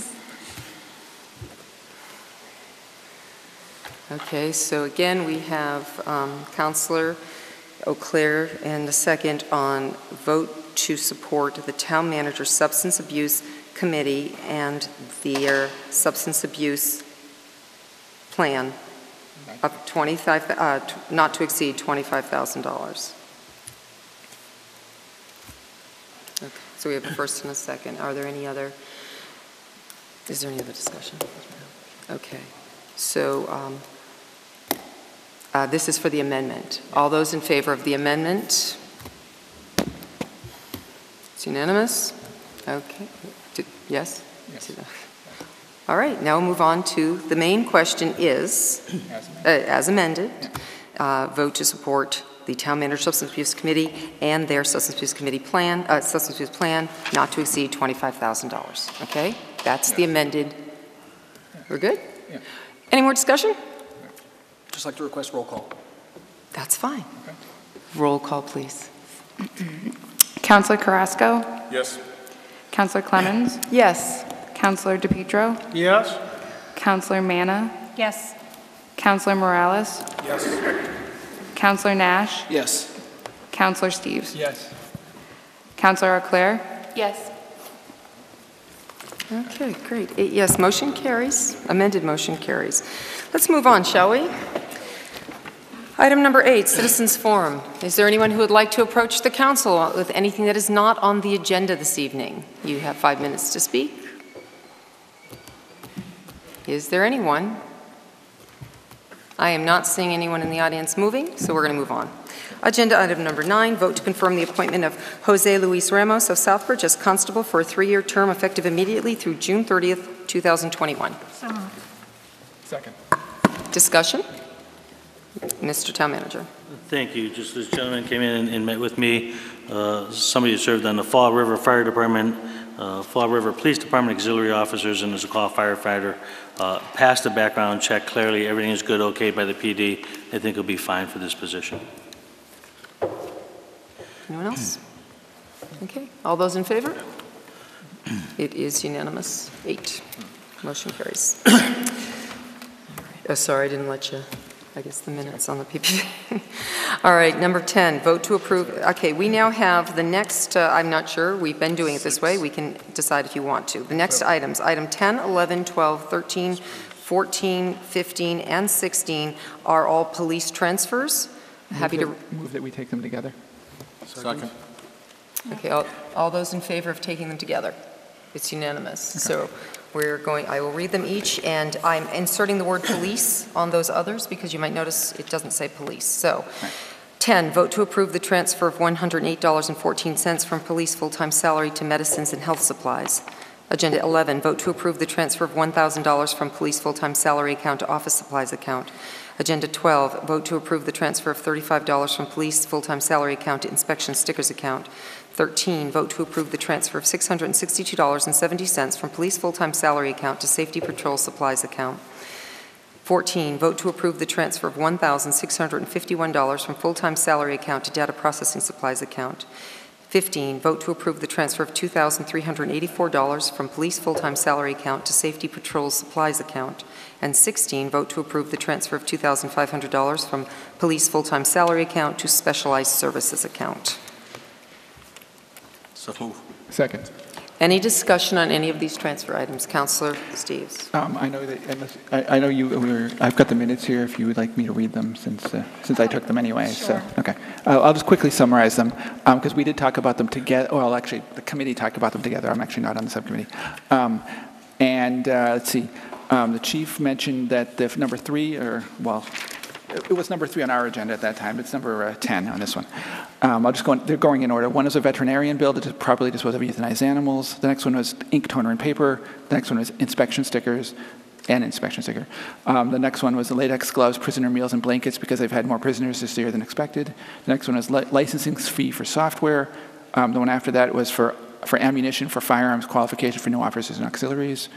The last one is TransUnion fees for tax, driving, and criminal history checks because I've had to do about 100 more of them this year than normal.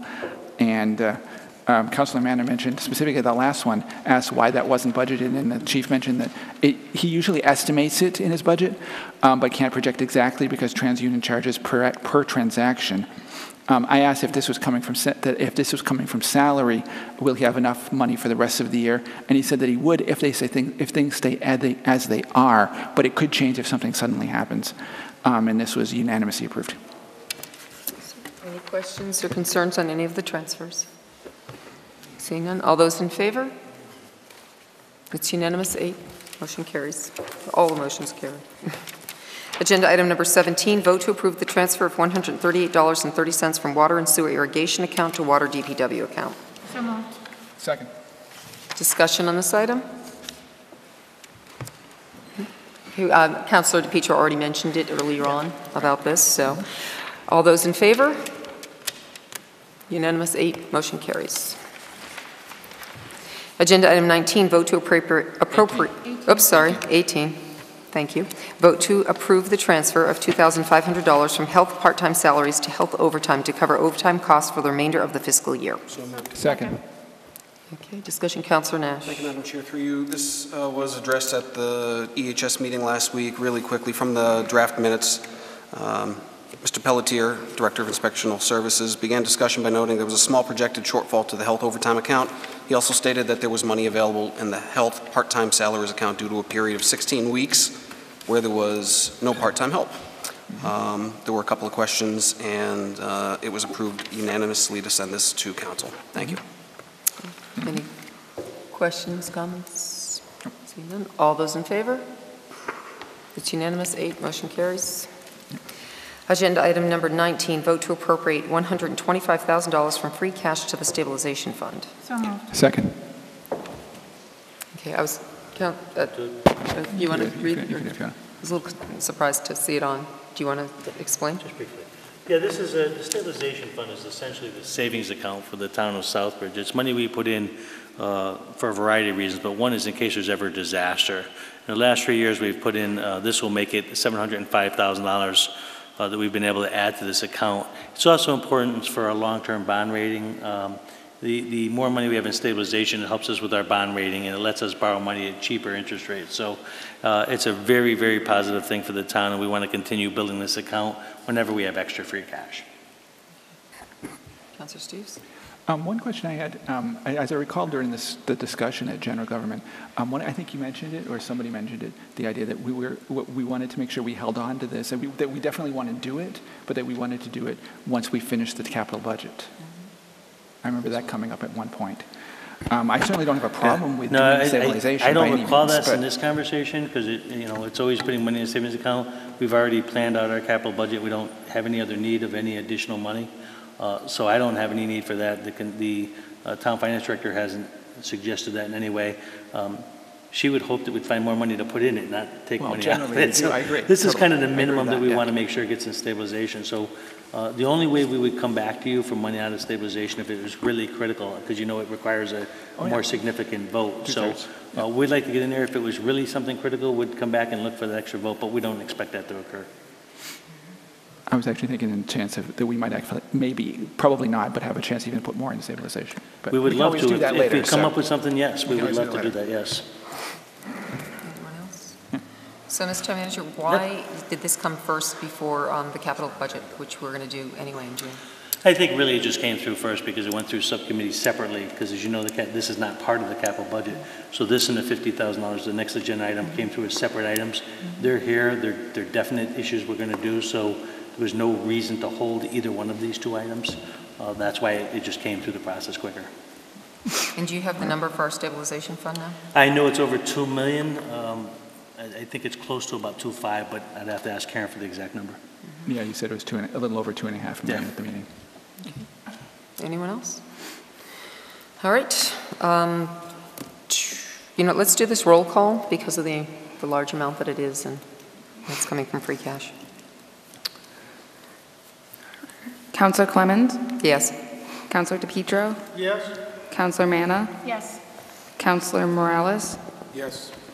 Councilor Nash? Yes. Councilor Steves? Yes. Councilor Eau Claire? Yes. Councilor Carrasco? Yes.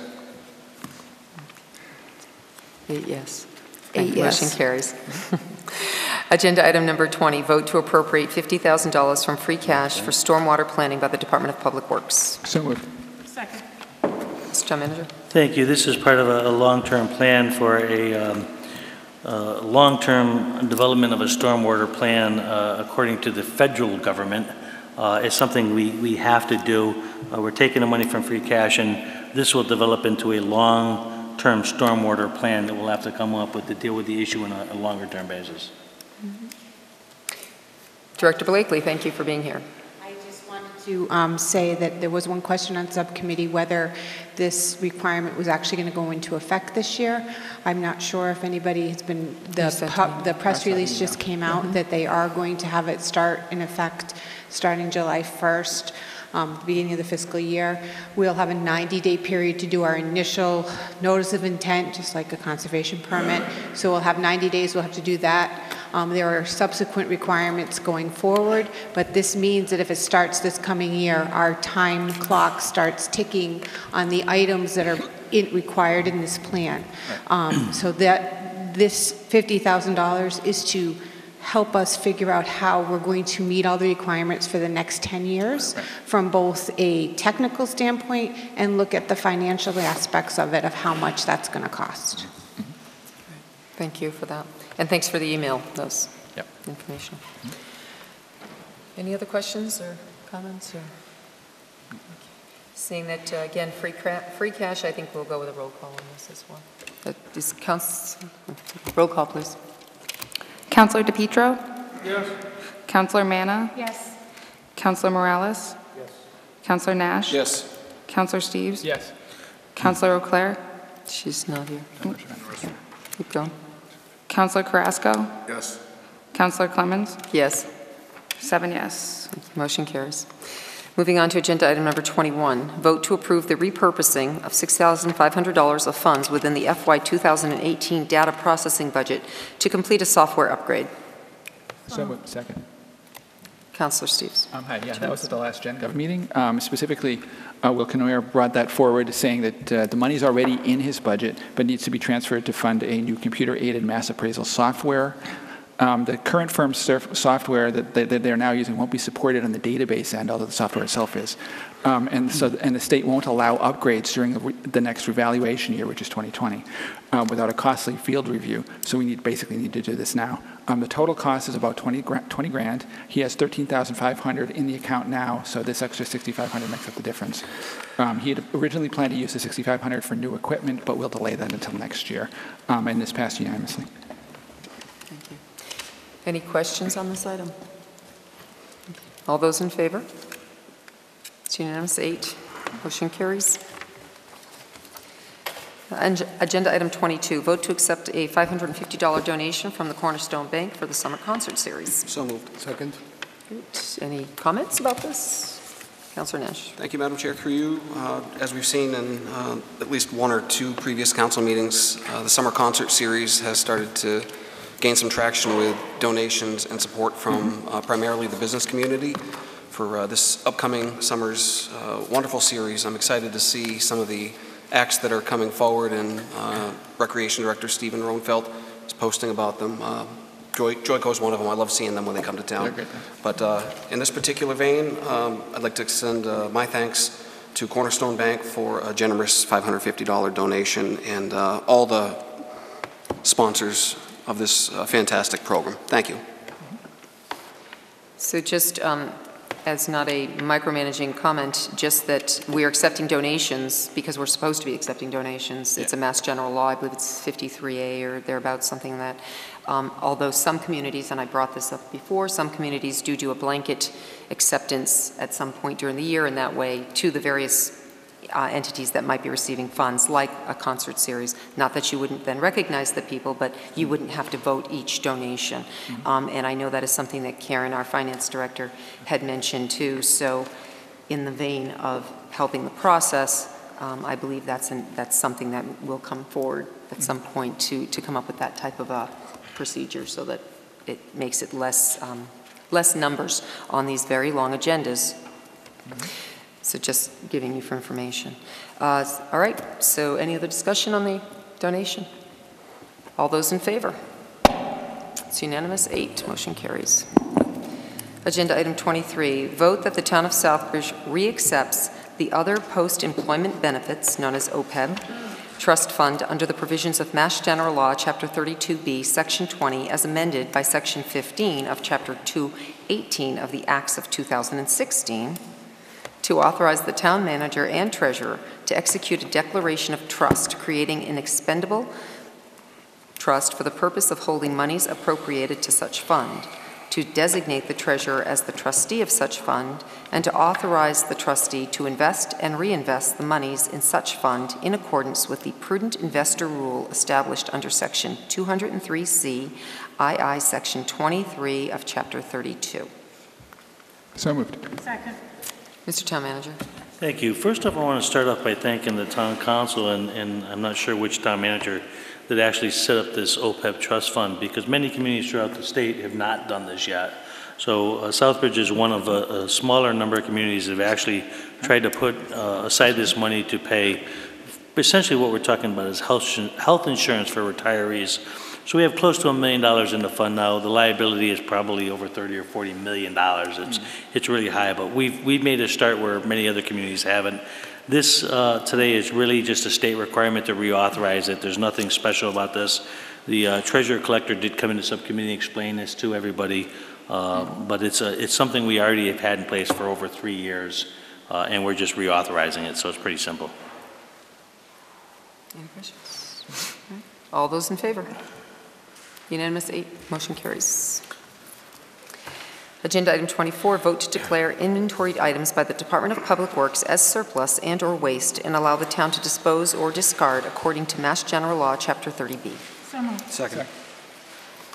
Questions, concerns, or comments? This came under DPW, which Councilor DePietro made note of. Do you want to say anything else about the items, sir? Just very quickly, Madam Chair, Heather, I think went well above and beyond supplying us with pictures and descriptions of what's essentially a bunch of junk, but certainly did her due diligence.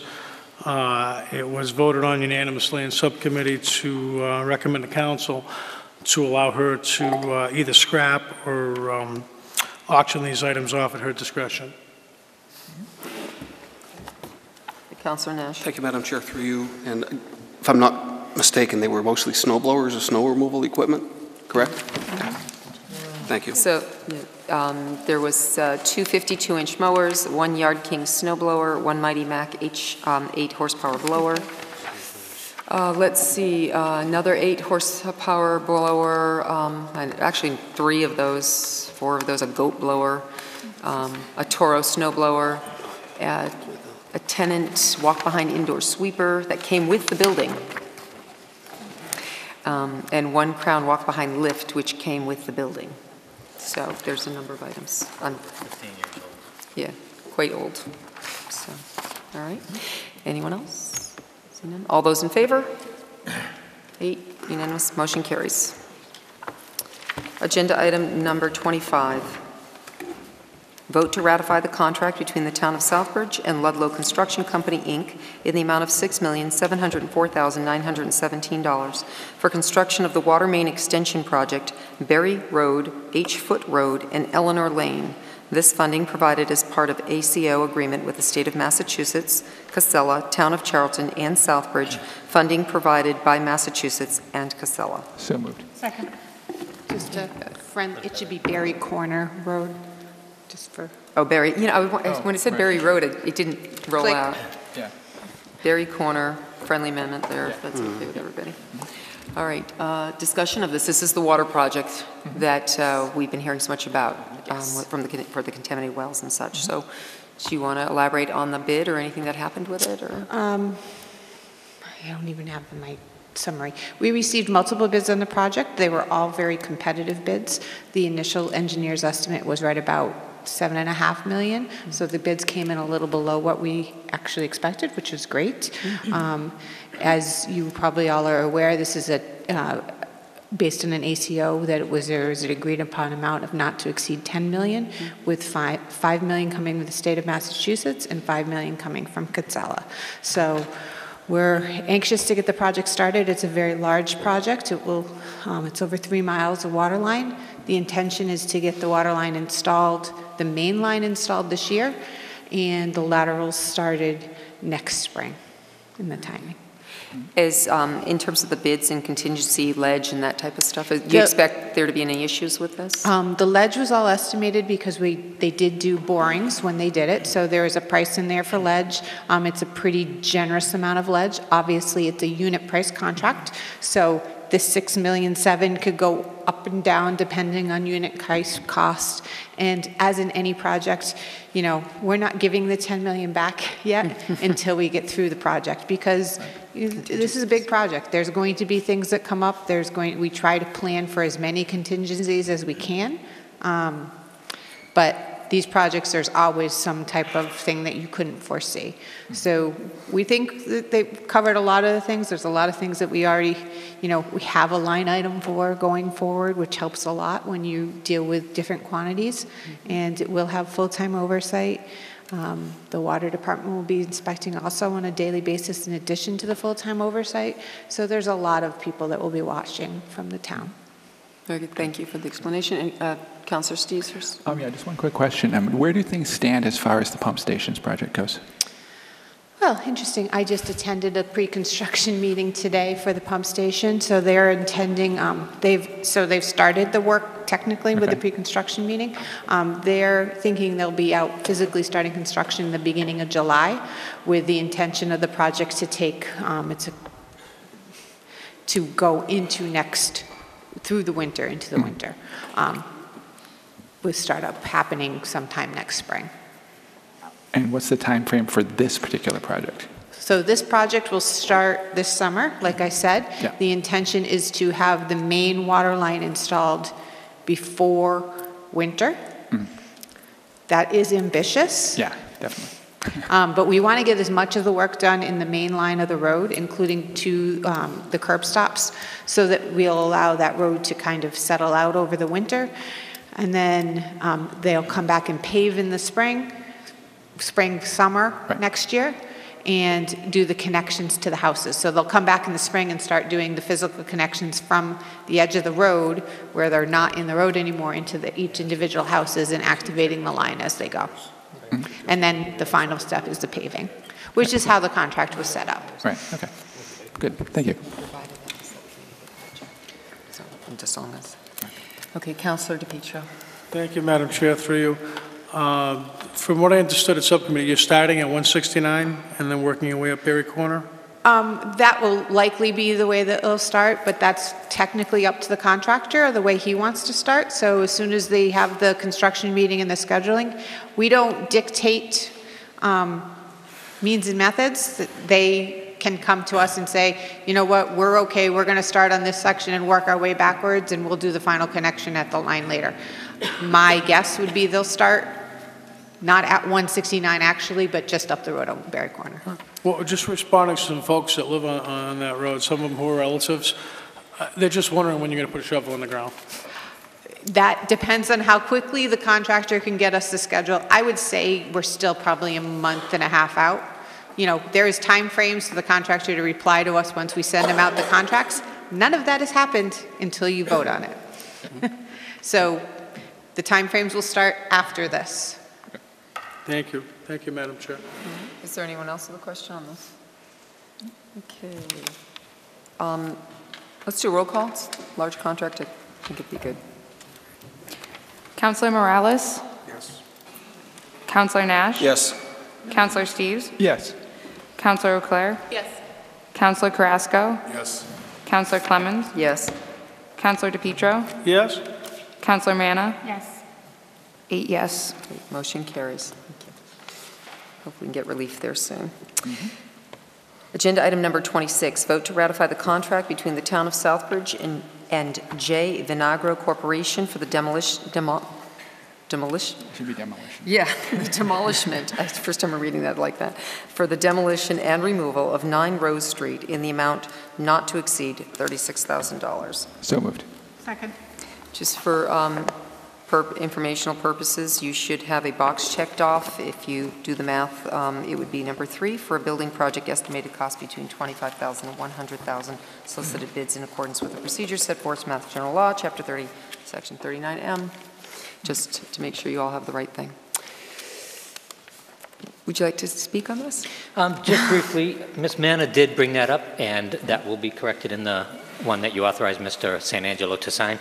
Also, Ms. Manna, you asked about the 60, or the blank at the bottom.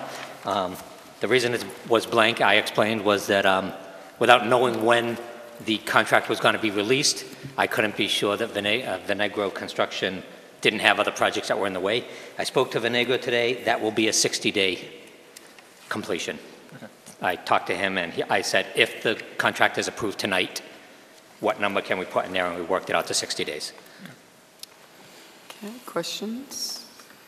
So unfortunately, I wasn't at that meeting. I guess I'm confused. What happened to the owners or the people who bought it for $1 or something? What happened to that property? I thought somebody else was taking it down. Why are we taking God Rose save Street us. down? We chased that through the first owner who collected his insurance, got him right to the edge of demolishing it, after which he sold it out from underneath everything, and we had to start all over again with the second owner. Second owner was determined to be financially incapable. So the town will take it and put a demand on it. Upon failure of payment of that demand, we'll put a lien on the property. And there's no way to go after the first owner for his deceptive practice? There is a law that says you cannot sell a property for the purpose of avoiding enforcement. The impact of the law is insignificant. It's like a $1,000 fine.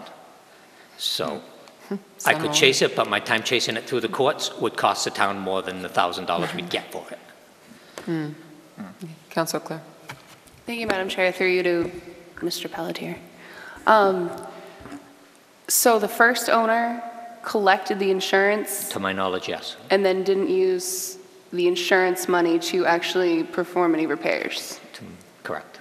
That is, I assume he got the insurance because we did get a letter from the insurance company that said, do we have any liens on it?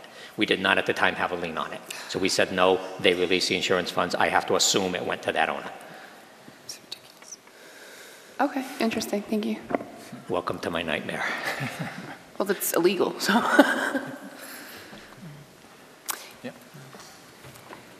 Okay. Anyone else? It's a shame to spend taxpayers' money on something like this. We should out him. Let's put a sign up and deadbeat previous owner like they did in Webster for people. Councilor Steves? I'm just curious, since we're still on the subject, does this person own any other properties in town? Excuse me? Does this person own any other properties in town? Not to my knowledge. I believe this was his only. He might. I didn't research it. Ah. We cannot, however, hold one property against another property. Well, I knew that, but... The current owner own any properties in town? The current one owns at least 3 properties in town. So we're going to lien this. We're going to lien this property because this is where we are putting the action. Right. Okay. Any other discussion? No. All those in favor? The motion carries. Thank you.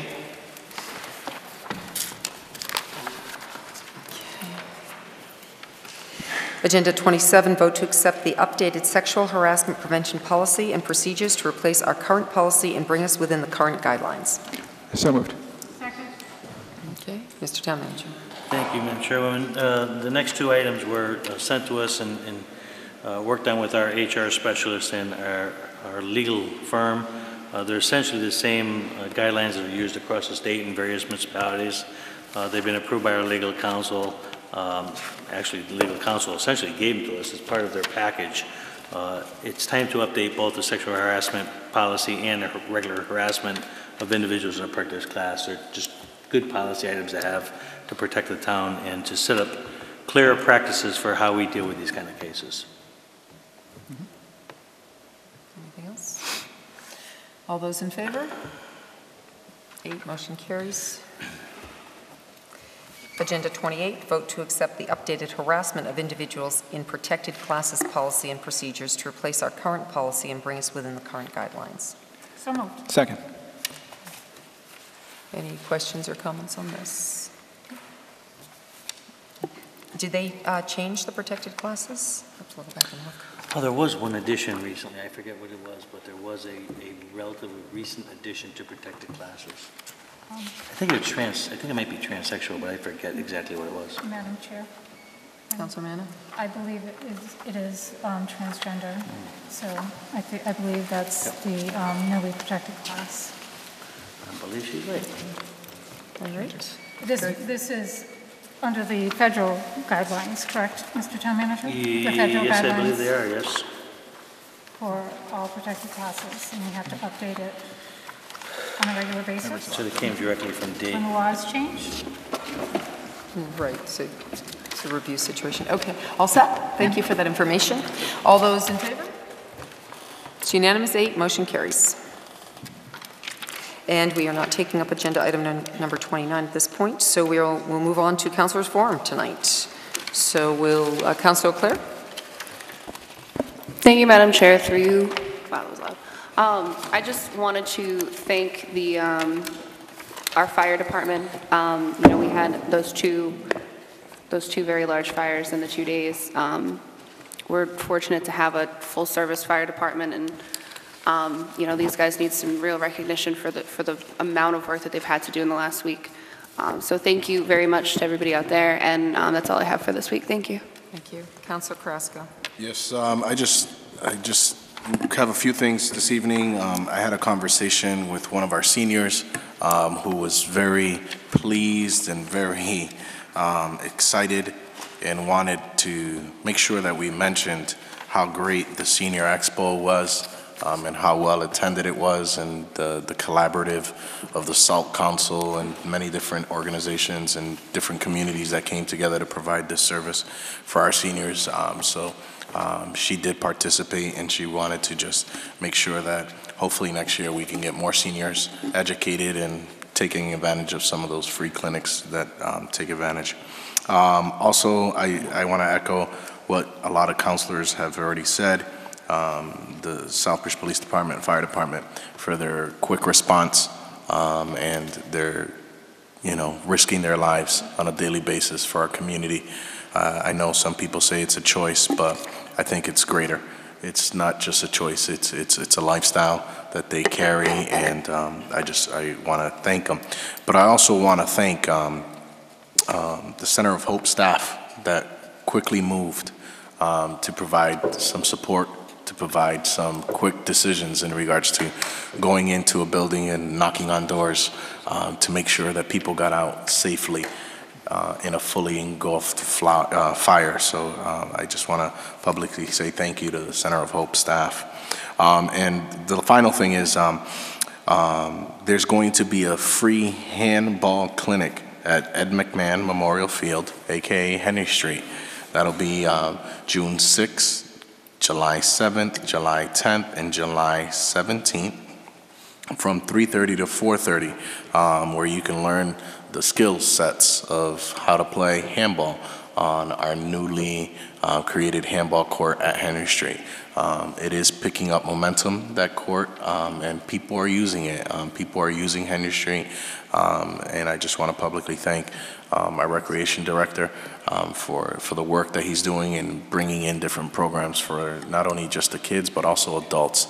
That handball clinic and that handball court is used by a lot of adults.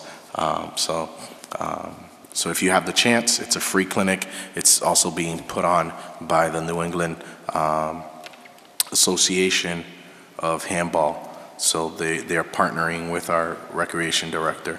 So that's a free clinic, again, June 26th, July 3rd, July 10th, and July 17th from 3:30 to 4:30 at Henry Street Field. That's all I have for tonight.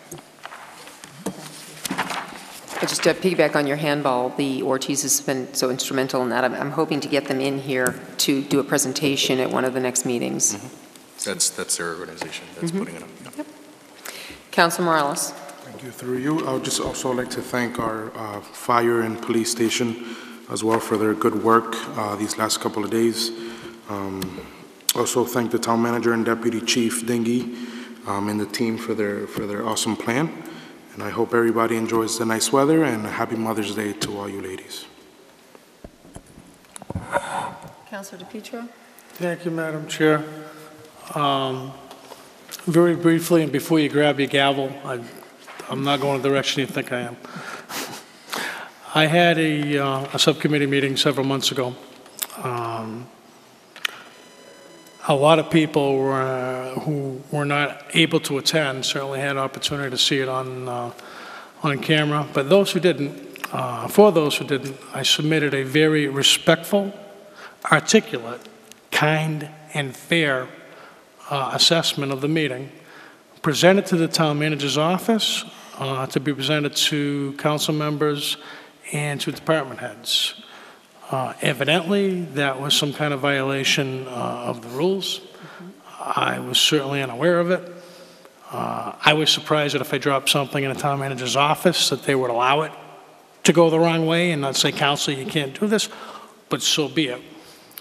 However, and I will say this to every council in this room, if you want to debate any one of these agenda items that comes up any night, or something politically, go for it. But if you want to go back 2 months ago and point your finger at me because I was chewing gum in class, shame on you. Shame on you. All set? I think we put that one to bed with our... Thank you. Okay. Thank you. Councilor Manna? Thank you, Madam Chair, through you. I would also like to thank the Southbridge Fire Department and the Police Department and the surrounding towns that came in, Sturbridge, Webster, Charlton, and two from Woodstock, the Muddy Brook and Bungay. I don't know if I'm pronouncing it correctly.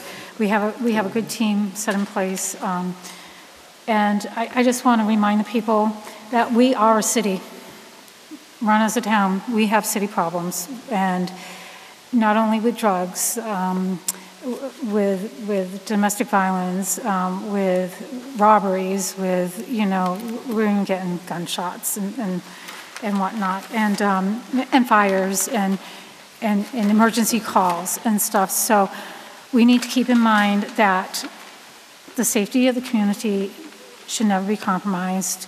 And as far as I'm concerned, I'm going to say this publicly, I believe that we should be bigger in both departments. And that's it. Oh, happy Mother's Day. That's it. Thank you. Councilor Nash? Thank you. A couple of quick things tonight. Wanted to extend my thanks to those at Trinity Catholic Academy for having me there as part of a social studies fair and contest where I was invited to serve as a judge, as was Town Manager Sanangelo on the 8th. I was very impressed with the aptitude of the 8th grade students that I was asked to meet with, speak with, review their presentations, their boards, and talk about their reports. Absolutely fantastic to see the level of enthusiasm, the knowledge, and the manners in which these young people were able to interact and speak coherently. I mean, it really was amazing. Remember now, I don't have kids. It's been a long time since I've had to speak with 12 and 13-year-olds, but I appreciate being invited. It was quite an experience. Without getting into any great detail, my thanks to emergency responders within the town and those that provided mutual aid this last week too. Point out that the Fire Station Building Committee held a meeting last week. I sat in for a portion of it, and for those that haven't been aware, I don't know that we've been provided anything to the council, but there were 6 sites that were discussed. I do have a copy of what was presented at that meeting if anyone would like it. I'm sure that the chairperson of that committee or the town manager's office could also supplement. But that committee's come a long way. They do a fantastic job, and I love sitting in and listening to the level of questions from some former councilors, for example, and the folks that are involved with that. They're doing a great job. I know that the chair mentioned 2 weeks at the last council meeting, the Cops and Kids golf outing. I made note of it here because I'm trying to figure out that I'm going to play. It's on Friday, June 22nd, and it's an 8 o'clock start. Fantastic event. I was lucky to go last year and had a great time, and I'm glad to support a good cause. Also point out that this past week, through Director Blakely, a tour of the town's wastewater treatment plant was held, for which a couple of councilors and a few citizens were in attendance, and I'll pass along my thanks to Councilor Steves and Councilor Auclair for making it. Very impressive. It's not what you think, and I think some of you know how passionate I am about sewer treatment. I was in my right mind that day and felt like I was right back at home, and I loved it. But I really want to give credit where credit's due to the director and then to Veolia Water, which manages our treatment plant. Paul Krasnecki's worked for the plant on behalf of the community for more than 30 years now. He and his team do a fantastic job. And if you're not familiar with wastewater treatment, you should educate yourself. It really is fascinating. But what's more, the service that they provide is more than just cleaning the water. They are public relations specialists. They are engineers. They are maintenance types. They're a lot of things, and they do a fantastic job down there, as we witnessed. And finally, 2 quick notes. I know that there is an event in Worcester this next weekend on the 20th called Walk for the Homeless. Local friends have been talking about it, so I thought I'd throw it out there. There's a website, if people would like to donate, walkforthehomeless.org. Benefits all communities in central Massachusetts. And my final item tonight, the Planning Board will hold a public hearing, the second of which is related to RMDs, medical marijuana, if you will, this Wednesday, May 16th. And I think it's at 7:15. They'll break from the normal meeting down in GAR Hall, and they'll come up to council chambers for 7:15 p.m.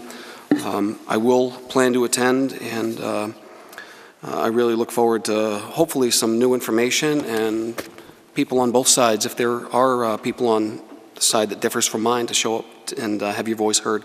Again, medical marijuana, May 16th, this Wednesday, 7:15, council chambers for the planning board. Thank you. Councilor Steves. Thank you, Madam Chair. First, I do want to say thanks to the DPW and the crews over at the sewer plant for giving us that tour, because I was on that and it was very interesting. And there's a lot of, I have to agree completely with what Councilor Nash just said about that, and thanks for organizing it.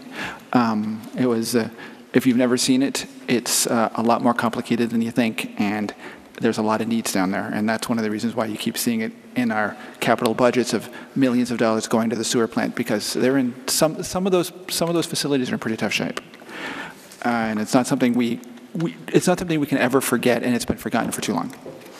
But anyway, also I wanted to point out there's a couple of things going on in the near future. One is that on Wednesday the 16th from 1 to 4, if you happen to be having a baby or a very young parent, there's a community baby shower over at Notre Dame's LaSalle Hall from 1 to 4 on Wednesday, which is sponsored by Healthy Families and the Community Action Council. So there's a whole bunch of information over there on that. On June 16th, if you have a little bit of interest in history and local businesses and local industry and stuff like that, Dexter Russell is celebrating their 200th anniversary. And they're doing plant tours and lunch down there and balloon art and kids coloring contests and a bunch of other stuff. So that's going on June 16th.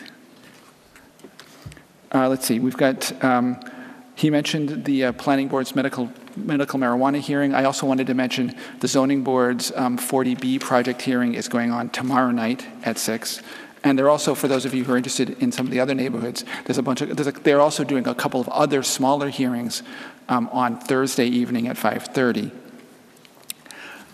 Let's see, the Jacob Edwards Library is going to be doing a talk on the science of tomato culture at 6:30 on Thursday. For those of you who like to grow some of your own food, it's not that difficult. You can always throw a few seeds into a pot and get it to grow with a little water and a little luck.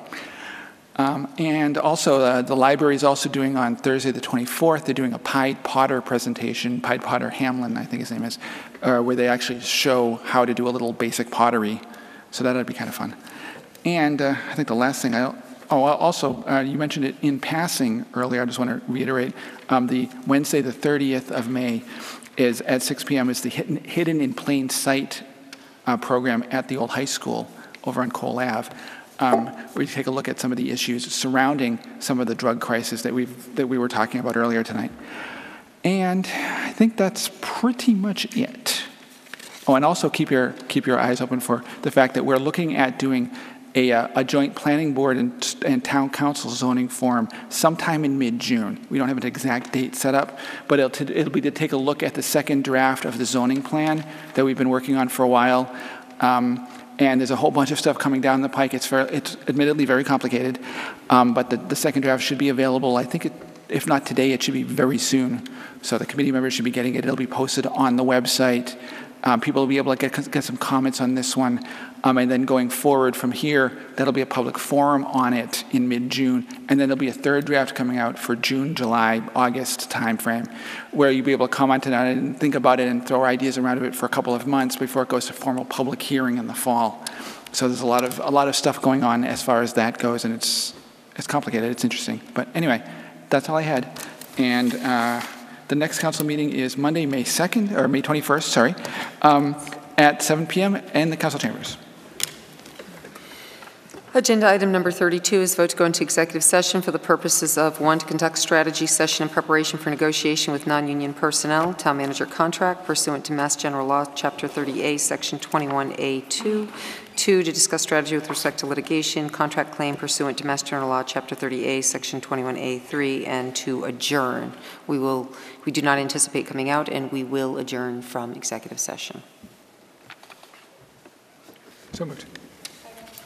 Okay. Roll call, please. Let's go. Councilor Clemens? Yes. Councilor DePietro? Yes. Councilor Manna? Yes. Councilor Morales? Councilor Nash? No. Councilor Steves? Yes. 7 yes, 1 no. Okay. Motion carries. Go into executive session. You keep that? Yeah. Well, no, I mean, I've got it. So I'm saying leave them here because they're. No, I mean, it's your office.